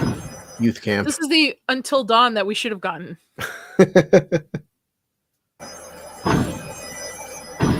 Grab man. Hello, Finny. Oh, the mask is just so creepy. This October. Did you think our story was over? You're dead. I love that Ethan Hawke is like embracing the horror genre with Sinister, Black Phone. Like, I really do like that Yeah. he's embracing it. He plays a great villain. Oh, definitely. You, of all people, know that dead is just a word.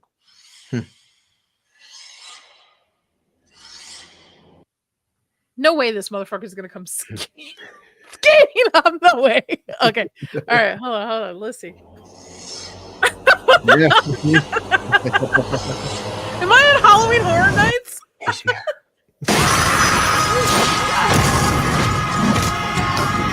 Yeah, it gives me Nightmare on Elm Street kind of vibe. Definitely.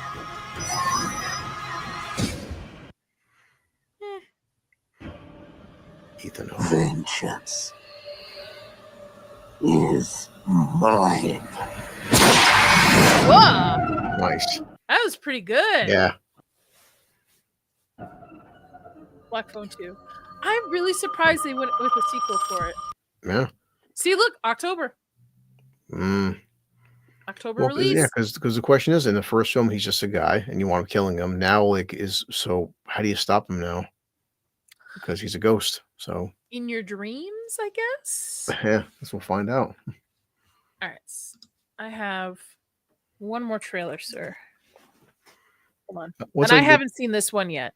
that's why, like, everyone, like myself included, like Megan 2, like even Nia said, I want to go see Megan 2 because they're just like, fuck it. They're just like, let's just go, guys. Like, hey, just because of the fact that they're going for it. Now I'm intrigued. So I think what happened, this is my opinion on it. Okay. The first one they tried, and I watched the first one as a members watch party for last month. Yeah. And I watched the unrated version. And I actually think they were trying to do something scary-ish for at least younger generations. I don't think this was meant for adults. I think this definitely was like Gen Z or younger. Okay. Chucky kind of feel. The fact that even the unrated version cannot be taken seriously, I think they went, okay, guys, listen.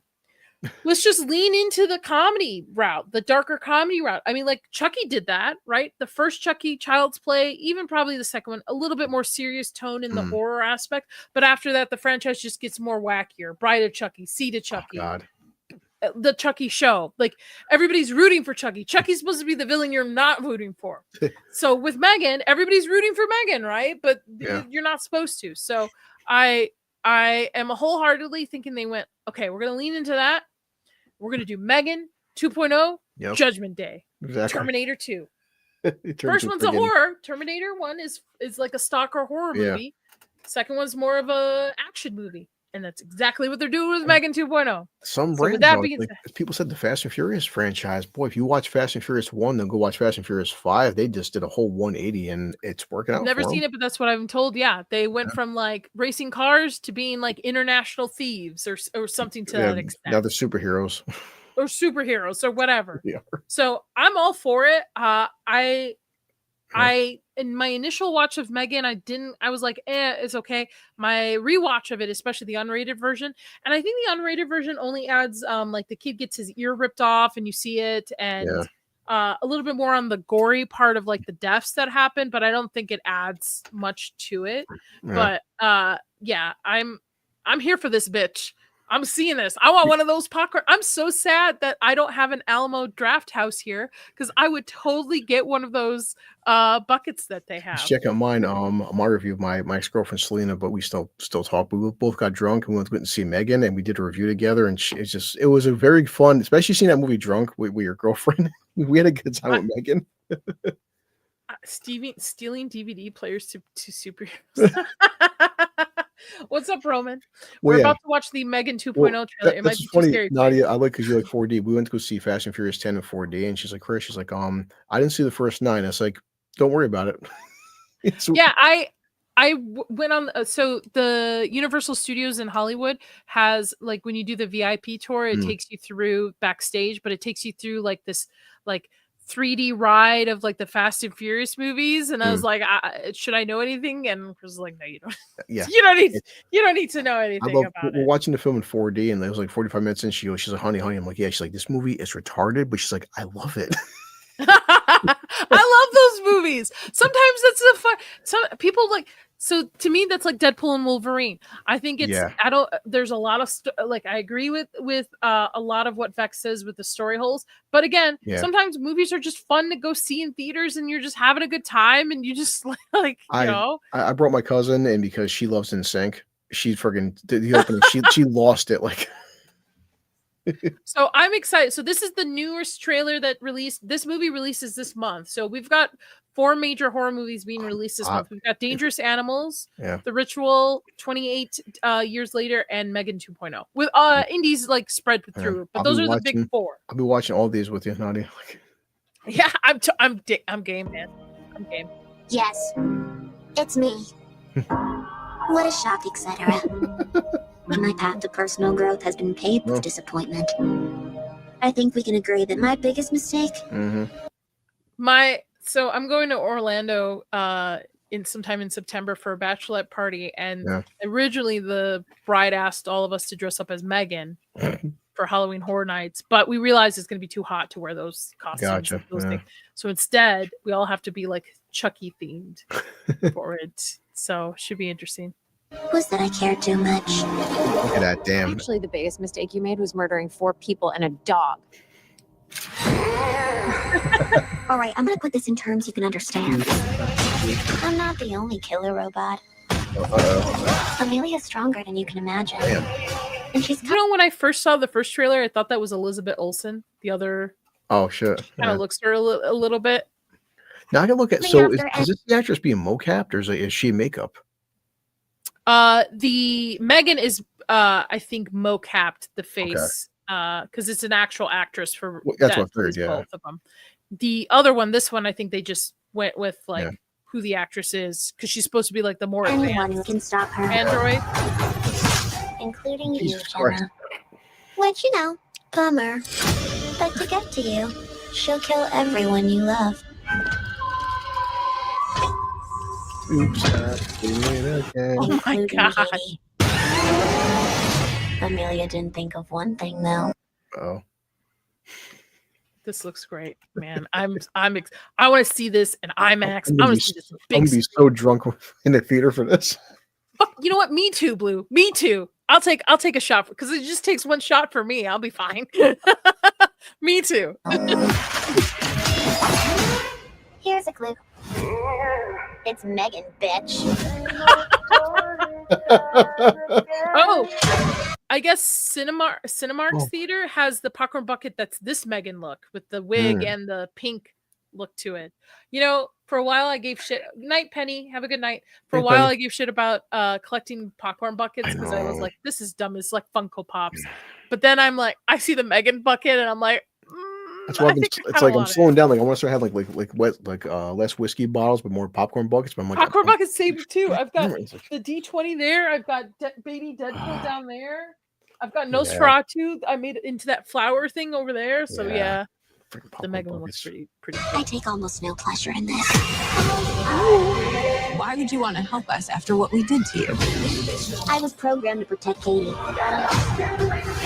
She's the only thing that matters to me. I guess I must be your chance at redemption. I'm sure you. It's Terminator 2, man. This is what it is. Yeah. Terminator 2. Terminator 2. 100%. No intention of murdering people. Shit. Right? Damn. Right? Megan. He turned to said friggin' Alita Battle Angel too. Yeah. When are we ever getting that sequel? I know. Hold on to your vaginas.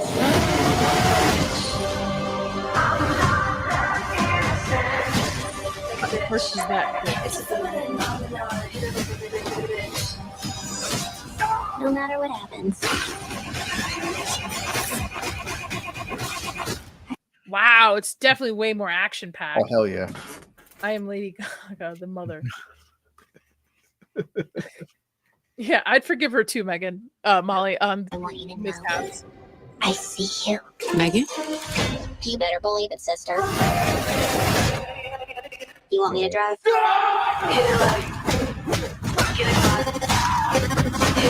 Sure, why not? Wow. Your neurotransmitters. I would have left that out of the trailer. I Well, would not the thing have. is, you can't say girl boss though because she is wearing a suit, so she's enhanced. So we can't say this is not her just regular body. She is wearing a super suit. So That's true. She's not Mary Yeah. Sueing it. She actually has like robotic advantage to this. yeah. Really aroused. All right, that's enough. Megan, stay low. This is supposed to be a stealth mission.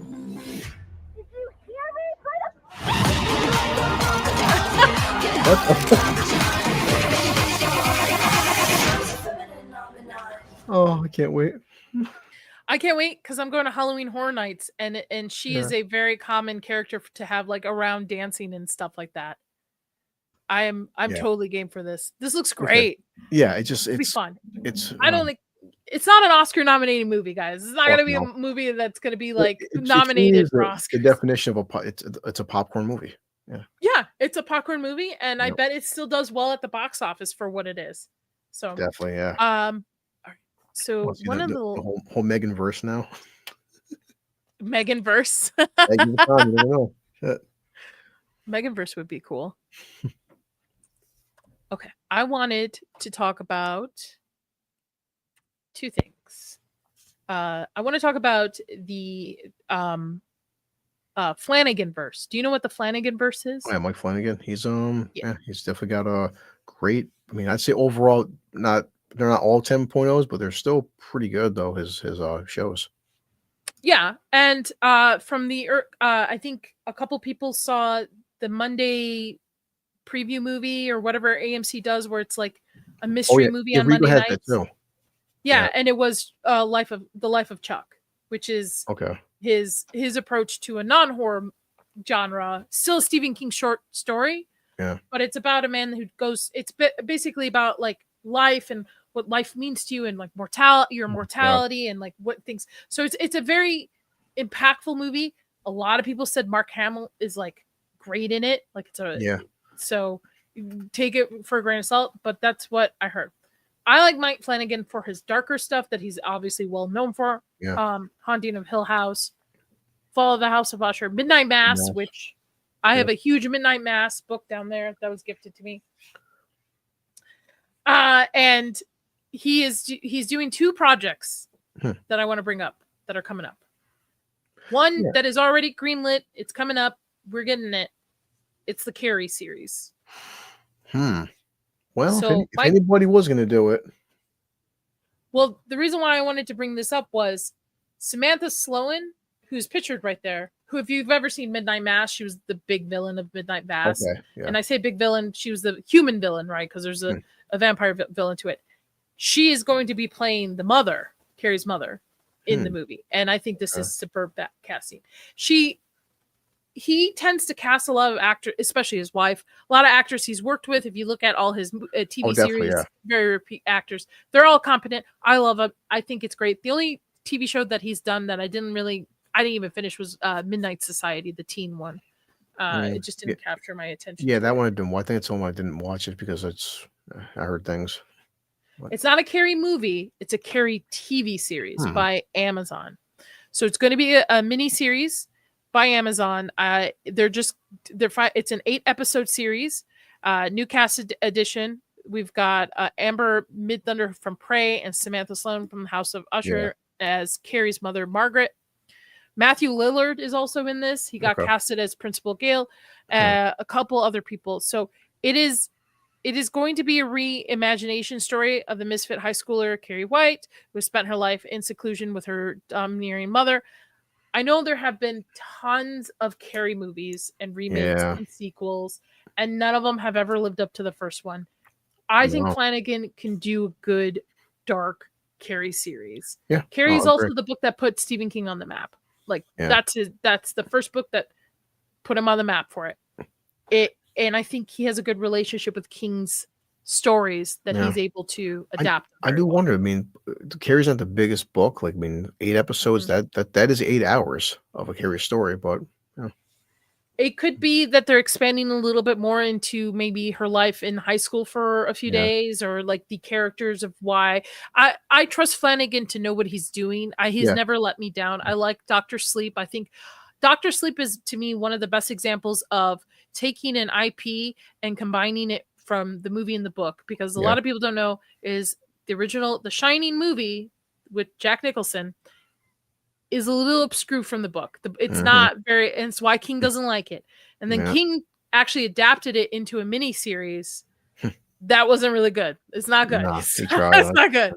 But what Flanagan did was take the book Dr. Sleep, the book The Shining, and Kubrick's The Shining, and combined it all into a story. And I think he did very well for the limitations he had. Yeah, I saw Dr. Sleep in theater, especially because I'm a big fan of Ewan McGregor. And what's her name? Freaking Rebecca Ferguson. And so she was such a piece of shit in that movie. She made that movie with her as Rose the Hat, made me kind of like, am I straight or am I not straight? It's like, oh, and I really want a big pointy black hat. Like, I'm surprised, like the way the second film ended, Dr. Sleep. Like, we haven't got like a third film in that franchise because you know. I don't think we will. There's only 2 books, The Shining and the franchise. If it was ever to go back to that IP, they'll probably restart it from the beginning. And adapting it. But this brings me to another Flanagan verse news, which I'm very excited for, is that he is still working on a Dark Towers TV series adaptation. He's constantly working on this. I know it hasn't been greenlit to start production, but he has been doing pre-production stuff. And he said it's detailed outlined of what he wanted to do. He went to King. He sent King a very detailed outline of what he wanted to do, and King gave him the rights to it. Okay, nice. To do it. Okay. So if anybody can do a Dark Tower series, not that shitty movie, shitty fucking movie. I'm still, because that movie came out on my birthday, and I've read the entire Dark Tower series in prison. So when I first heard, I'm like, hey, they're gonna make a movie, and the movie was supposed to lead into a TV show, but of course it bombed. So I'm like, you know what? The trailer was kind of bad. I'm like, it's my birthday. Maybe it would be a good birthday. And I'm like, I was so drunk that night. Like, God, I read that entire series in prison. How and I like Idris Elba too. And boy, between you and I've only ever read the first book. Wow. Well, between you and I and the internet now. So it is on my list to read it. Like I have them. I want to read them. I have the second book. I've been so involved with so many other things and reading so many things, but it is definitely being in prison. My 20 time. Yeah. But I told myself, after I reread The Long Walk, which I'm rereading this weekend, I'm going to dive back into the Dark Tower series and start from start to finish. Did you hear about what happened with the Dark Tower series, where he was the first book, then waited 10 years, second book, and then the third book came out, and what happened is he got into his car accident. So after almost dying, he's like, so I guess he wanted to have, because Stephen King's never known for sequels or big, like, spanning events and everything. So he's like, after almost dying in a car accident, he's like, you know what, then I need to get these 4, 5, and 6 done before I die. And I want this to be like my magnum opus, my Stephen King verse. That's why as you read in Dark Tower, minor spoilers, everybody from his whole like bookography has cameos at some point. Yeah. And that's like Dark Tower. He wanted that to be like, this is his like Lord of the Rings, but it wasn't until him almost dying, they said, you know what, I'm just going to fucking pump him out before I die. Well, the funny thing is, Chris, who's my husband, who doesn't like horror stuff, it's very kind of fickle on King. He read these books. He read them, and he said until a certain book, and he said it got a little too crazy for him, and he was like out towards the end. But like he read the first one, second one. I think he might have read the third one, but excuse me. Sorry, I don't know why I am. But I'm excited for this. I have the comics. So I have some single vid volume right here. So the first Dark Tower came out in 1982. Then then 1987 was the second one. Third one was 1991. Then 1997. Then what he did was, then the rest he put out 2003, 2004. So basically he waited, it took him, he started in 1982 and it took him until 2004 to finish So the gap, it's almost a Wow. 30-year series. But so that's why, like, if 5, 6, and 7 all came out in the same year. He just pumped them because and I guess that was after 1997. So Now knowing that the next Dresden Files book that won't come out till January of next year, I'm like, you know what? I have not hit my reading goal for the year. I'm just gonna power through these. Just like go through them and just read them all in one, oh not one sitting, but like read yeah. them back to back to back. Just get them And done. as many people have said, when I started becoming a bus driver, and before I got into YouTube and listening to more podcasts and stuff, I became a big fan of audible.com. And like a lot of people, there's I can't hear I books. guess, like some like book snobs in a sense would say like I'm not a big fan of Audible books. Stephen King himself has said this, and also other artists or other authors would say that listening to a book in audio form would give you a different perspective, and it would help them Yep. make, like I said, Robert Jordan, who passed away for Wheel of Time, thank God it got canceled. But Robert Jordan said before he would make the next book in the series, he would go back and instead of reading it, listen to an Audible and an audio version, and it would help him make the next book in the series every single time. Hmm. So like Stephen I King and Robert Jordan are huge Audible book fans. I got an ADHD brain. I would totally like I always lose track when I'm listening. Unless it's a Yeah, book I've already read. So like I'll re-listen to the Dresden Files because I've yeah. read these books. But if it's a first time read or listen to, I have to visually like have to see the words Mhm. to like concentrate. Otherwise, like if I'm listening, I listen to podcasts because I can pick up on when people are talking, but if I'll miss things. I've tried audiobooks and I've like, wait, I gotta rewind like 3 minutes back, like, wait a minute, what did they say? So but I'm excited. I think this is gonna be great. I think this is in the right person's hands to do something with it, unlike that shitty fucking movie that came out. Yeah, no, So 100%. Like, again, if anybody could revive the Dark Tower series and do it justice, it would be Mike Flanagan. yep. Yep. And then all right, so let me open this. What is this? We do things live here, folks. Okay, yeah. Okay. All right. So that being said, there's two things. You got time? I got two Yeah. things I want to cover. I'm Two fine. things I want to I have cover. tomorrow off Okay. work, so I'm chilling. Oh, all right. So we're gonna go all night. All right, you hear Mhm. that, guys? Weapons is in the news, and and I keep forgetting about this movie. So They're because bad. originally this movie was supposed to have a what you call it? Nope, that's not it. There it is. Hold on. StreamYard is acting a fool today. Yeah, does that sometimes. So originally this was supposed to have a 2026 release. Really? The theater was not theater, the production companies, the studio was so happy with it after screening it that they bumped it up to this year. Wow, that So doesn't this is happen that often.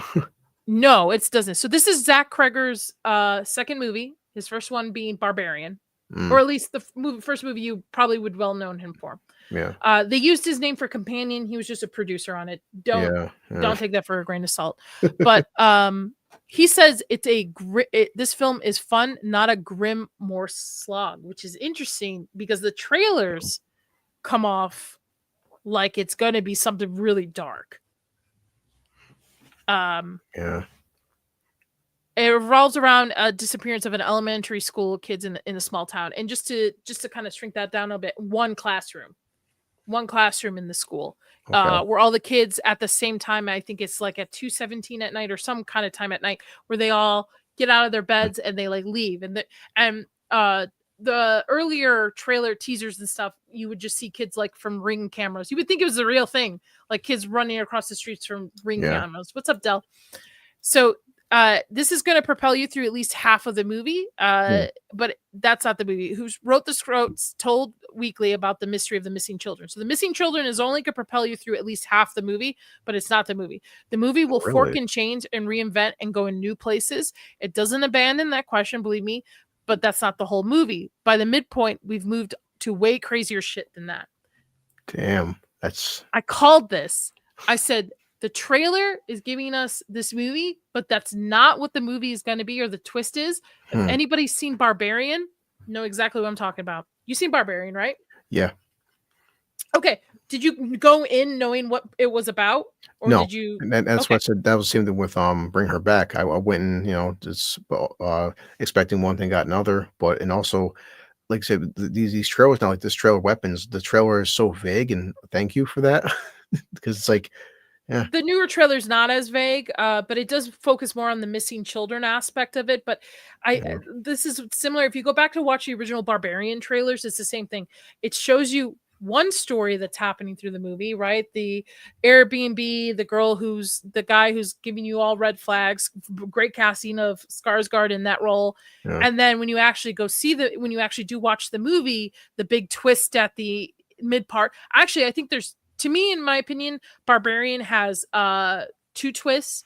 You have the twist where with the mother and the whole deal with Skarsgård, and then you have the Justin Long twist.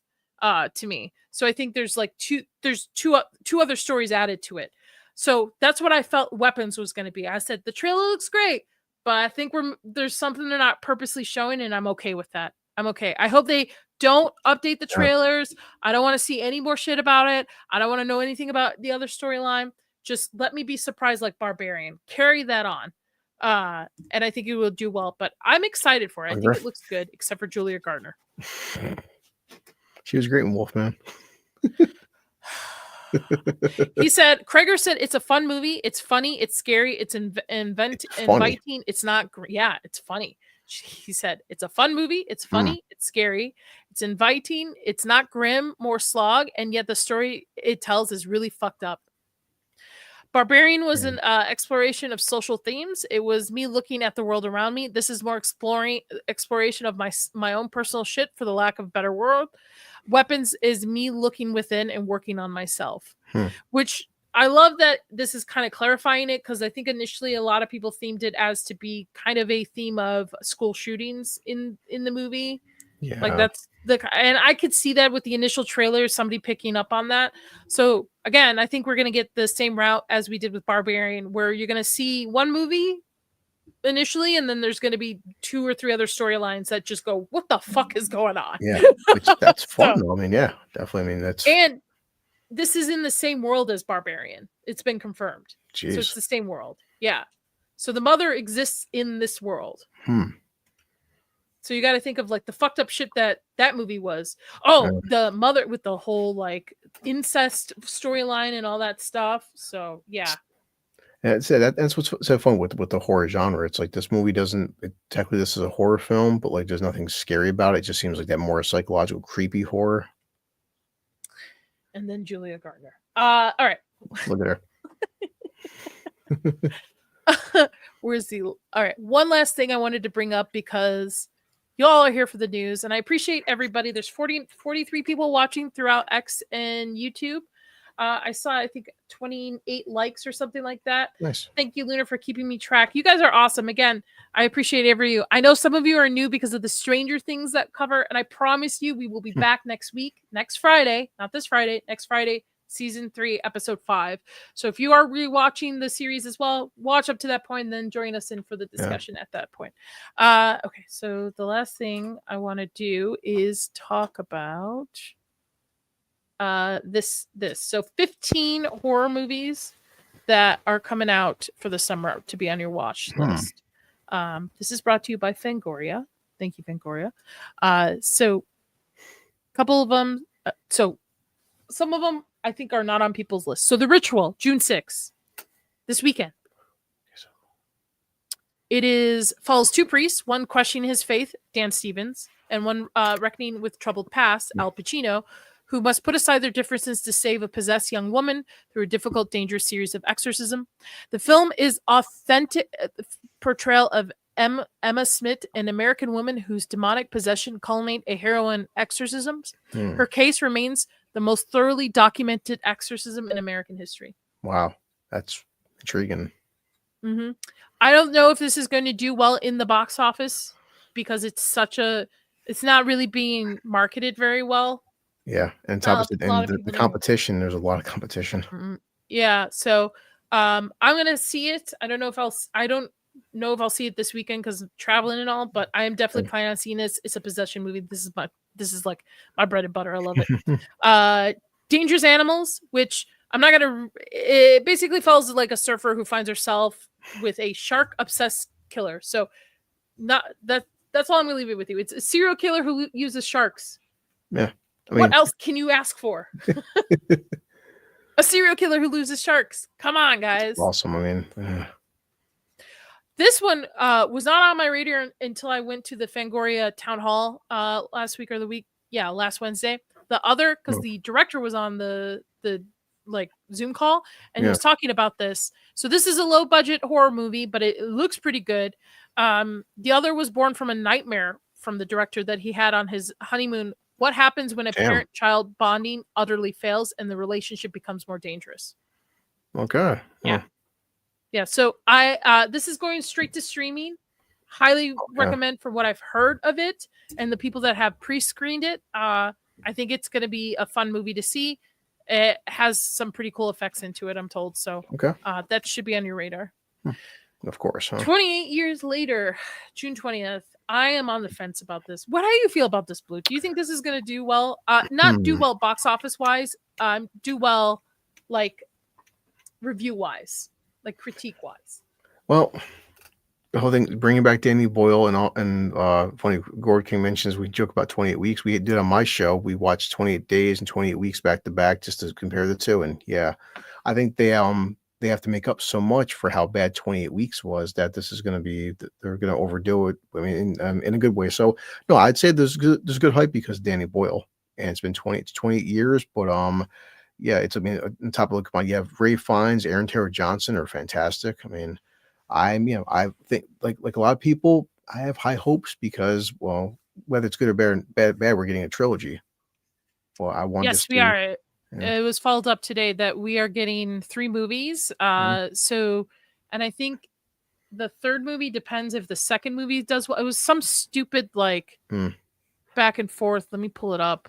I posted it in one of our chats. Apparently, they are bringing back Cillian Murphy too for the second one. So. Spoilers, not spoilers because it's been all over the internet. He's not going to be in this first one. So, so Cillian Murphy will appear in the second and third film. The second film picks up immediately after the first. Boyle says he 100% is the plan to direct the third film. The third film will depend how well the first film performs. And I saw everybody's question, why would this be? And now thinking about it, it's probably because the second one is probably a like standalone story maybe in the universe, and then the third one probably like ties in the first two. Could be. I'm on the fence of this is going to do well because 28 Days Later I think is so good because of the low budget and the guerrilla style filming that they had to utilize. I think 28 Weeks Later messes up because it has a bigger budget. Now this has even a bigger budget.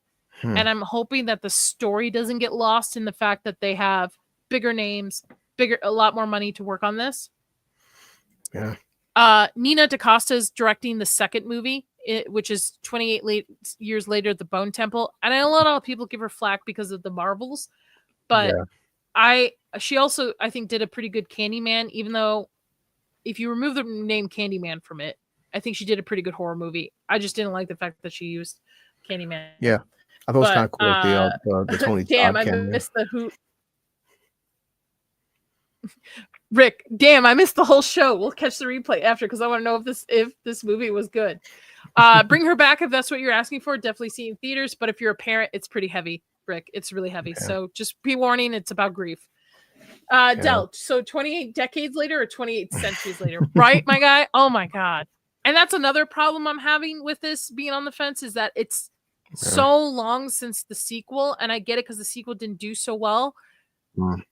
I don't know, man. I mean, no, I'm hoping it's good. That's what I'm saying. Like, I think a lot of us who, especially if you love 28 Days, we want this to be good. Will it be? So we're on it. It's 50-50 right now, but I'm definitely gonna go see it and support it.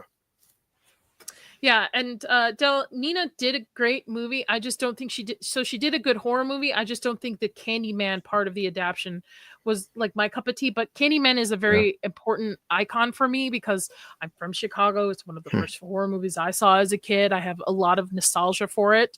So I don't think anybody remaking it could have done. But a lot of people give her slack because of the Marvels. But people don't realize she just came in. She didn't have anything really to do in the Marvels.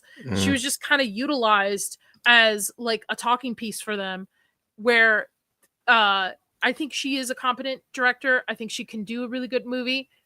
I would be curious to see what she does with this. But I don't know why the third one depends on the first one. Wouldn't it depend on the second one? It wouldn't even the second one depend if the first one is successful. They're really banking that this is going to be good. Yeah, and as people said, you can't, like, when it comes to anything Marvel and MCU, look, everyone loves Sam Raimi, and look at Doctor Strange too. Yeah, oh my god, that So movie makes me mad. that's Don't mention that, but that's a prime example. So after that happened, I can't blame the director for having a bad Marvel film in their filmography because. Oh my god, Doctor Strange, Yeah. Marvel's was in her name only.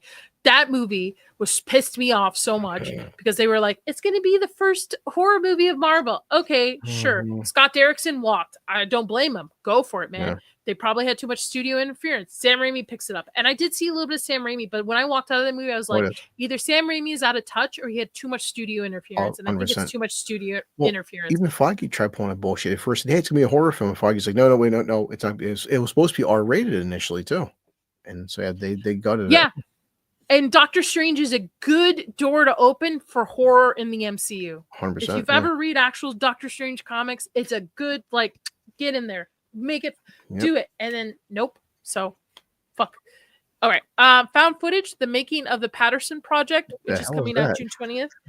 So, executive producer by Ready or Not and Scream Radio Silence. This new horror mockumentary is directed by Max Tien. So it's inspired by the likes of This Is Spinal Tap and found footage classics like the Blair Witch Project. So tells the story of a crew of acclaimed documentarians as they chronicle a young filmmaker's quest to create the world's greatest found footage horror movie. Okay. Sure. I haven't heard much of it. Megan 2.0, we just watched the trailer. We all know. We're all hyped for this bitch. We're all going to go see this. I Know What You Did Last Summer, the reboot, remake, rehash of whatever. This is going to be pure garbage. I'm going to be completely honest with everybody. Yeah. I love the original. Even the original is pure garbage. I love the original. It's nostalgia for me growing up. But watching the trailer and even watching the newer trailer about this is a reboot that's just going to have the same beats. There's nothing new going to be about it, and it's just going to be trash. So, hate to say it. So. I mean, so is found footage a comedy? I'll see that curiosity to see Jennifer Hewitt come back. But yeah, I think found footage, the making of the Patterson Project, is like a dark comedy. I would say if it's a horror movie, maybe. Yeah. Bambi: The Reckoning for the Poohverse. I saw the trailer for this. I was like, I have to see this because it looks so fucking ridiculous. It looks so awful. I love this Poohverse. Bambi, Peter Pan. Pinocchio. You know why? Because it reminds me of when I was younger and working on films, and this is just like low budget, like dumb horror movies that are fun. People tend to forget, like these stupid, like this Poohverse and stuff, and like these films. How many damn VHSs and DVDs in the fucking 90s had? Come on, guys, this isn't like anything new. Everybody had like drunken stupid nights. If the Leprechaun was made now, it would be these type of movies. So like. People just So Bambi: The Reckoning. After a mother and son get into a car wreck, they soon become hunted by Bambi, a mutated, grief-stricken deer on a deadly rampage, seeking revenge for the death of his mother. Oh my God! Dun dun dun. I'm more excited about these horror films than the actual Disney movies. Heck yeah! Wow. This looks creepy. The Home. The Purge director James DeMonaco brings up a new horror thriller starring Saturday Night Live and Bodies, Pete Davidson. The Home follows a rebellious 20-something who is sentenced to a community service at a quiet retirement home. The residents on the 4th floor are strictly off-limits, said to require special care. As his suspicions grow, he digs deeper, uncovers a chilling secret that puts the resident lives and his own in grave danger. I'm out, Pete Davidson. No offense. Sorry. Not sorry. I mean, Bodies was cute, but it's definitely like a Gen Z movie. No. Ick, which I thought this was interesting. For the fans of likes of The Faculty, you're in for a treat. So this movie is made for 13-year-old girls and 45-year-old dads to watch together. Dear God. But it appeals extends well beyond the niche focus. So it's a science fiction horror comedy. Okay. and it doesn't give me a description on it. But yeah, they said okay. It looks sure. I mean, look, they have Sure. Brandon. I love Brandon Routh, so it's like, just for him, I'll go I do see it. too. Yeah. Underrated. He had that movie where he was like a supernatural detective that's That was based on comics. Dylan Dog. Yeah, Yeah. Dylan Dog. Yeah, people forget that. Together, which I'm surprised due to their legal issues. So, this is Dave Franco and Allison Bree's second horror movie they've done together. So, years into a relationship, Tim and Millie find themselves at crossroads as they move to the country, abandoning all that are familiar in their lives except each other. With tensions already flaring, the nightmarish encounter with a mysterious, unnatural foe threatens to corrupt their lives, their love, and their flesh. This is body horror, 100% from what I've seen. Okay. Weapons, which we've already talked about, which we're excited to see. And then this is the here you go, Blue, Toxic Avenger. That's why I said August 29th. I know this may be the worst film of the year, but that's why I want to see it. It's just pure curiosity. I just want to see how fucking bad it's going to be. So I was at the Fangoria town hall and I was listening in, and somebody asked if the remake of Toxic Avenger still had the problematic themes that the first one had. And somebody said, listen, if you're going in thinking there's going to be problematic themes for the Toxic Avenger, then you're absolutely right. Like, it's just, that's the Toxic Avenger. Like, don't go in thinking this movie is going to be politically correct in any form, way, or reflective of the world we have today. This is just a remake of a movie that pushed the boundaries when it was around. So that's why I said with the whole the marketing is genius, because, like, I said that this film was supposed to come out 2 years ago, and like, it was so offensive and disgusting, it was banned, and now it's released for the first time. You're like, I'm curious now. But I don't know.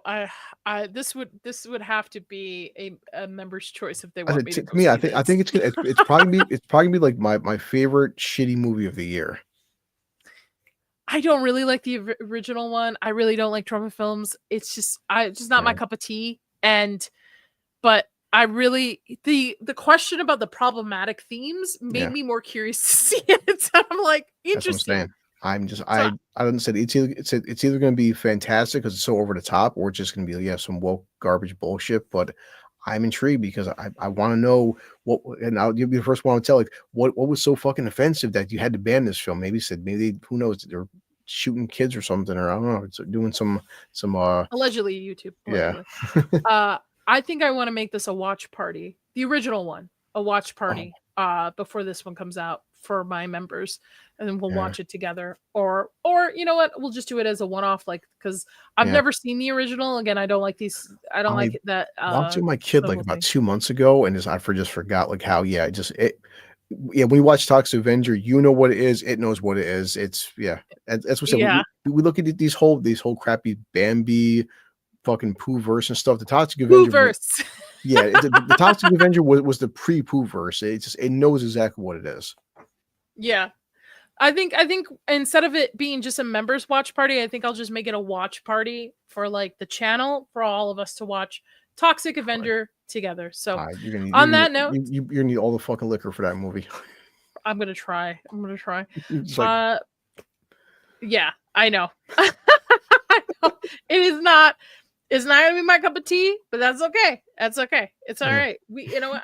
I owe a movie like that because we were supposed to watch a 420 movie, Evil Bong, because that's in that same vein. I could see you on some edibles, like fucking loving the Toxic Avenger. Like, I think some shrooms probably. Just watch. All right. We've covered a ton of news today. Blue, thank you so much for joining me today. It's always great to have you on. What do you got going on next, man? Well, tomorrow, so we're gonna watch Superman 2. So me, Enzo, Luke, Northern English, and whoever else wants to join, because you're always working, but anytime you see a movie, you can hop on. It's funny. And Last of Us, since you're done with that, but I have all the stills for episodes 4, 5, 6, and 7. I just got to record it. So I just want to get my own solo stuff out, just to have it out there. And other than that, and just it's gonna be this week we got like 3 movies coming out. There's the Shark movie, the Al Pacino film, and then Ballerina, all in the same week. Yep, and I won't be able to watch any of them, but that's okay. I'll let you know. Yeah, that's okay. For myself, there's no show for the rest of the week. I am guesting tomorrow. I'll be on Zax's What's Good Wednesday. We're going to be talking about ghost stories and ghost theory. Thursday, I'll be on Off the Covers Thirsty Thursday to talk about movies that we've seen the last month or so. And then next Tuesday will be the Vincent Price tier stream that's got moved up a little bit. We had to redo it, the date. Thursday, right now I have a poll going on in the community tab for a show to cover on Thursday. I think we're going to be going with Archive 81. So that should be a lot of fun. I've been wanting to rewatch it for a while. I think I'm going to try to listen to the podcast first, but I'll see who's interested in being a panel on that. And then Stranger Things, we're back. Season 3, episode 5 on the 13th. Following week, same thing, following through with a members only chat stream on the 18th. And then the members watch party will be Jaws on the 28th. I'm guesting on Sun and Shadowcast next Tuesday for Freddy versus Jason, and then on the 17th for Jason X. So a lot of Jason movies. Rick, just you wait. So next week, the Thursday, we're going to cover the first episode. So if you want to watch the first episode and wait for the discussion, because it's been a while, I don't remember much of it, but I remember really liking it. That's on my end. I want to thank you. Go ahead. I remember Freddy versus Jason in the theaters, and it was sold out. And again, and everybody in the theater knew exactly. It was such a great. That's kind of film said when you go to a sold out theater, Freddy versus Jason was such a great time because it knew. I just watched it because I mistake the dates. I thought it was supposed to be today. Oh, and by the way, everybody in the chat, you're going to be rating Into Sun and Shadow cast. They're talking about Jason Goes to Hell, one of the Jason movies. So they're going to be talking about that movie over there. I highly recommend you sub to them. You're going to be rated right into them. Tell them I sent you. I watched it because I thought today was supposed to be the stream next week. And I'm rewatching and I'm like, this is awful, but I'm having so much fun. And I remember being in theaters, and I'm pretty sure it was 3D by the looks of it. I think it was definitely 3D. Yeah, it's been a while. Sure. I think it was during that 3D phase of like bringing back like My Bloody Valentine and all that stuff from what I remember. Because some of the effects, I'm like, this looks 3D, just the way they throw things at it and stuff. Yeah. So I had fun. I think it's fun. Jason Goes to Hell and the final Friday. Yeah. So you're going to be going over there. Tell them I sent you guys. And Blue, you're always welcome back anytime. We got some movies to talk about coming up this year. So it'll be a good time. Yeah.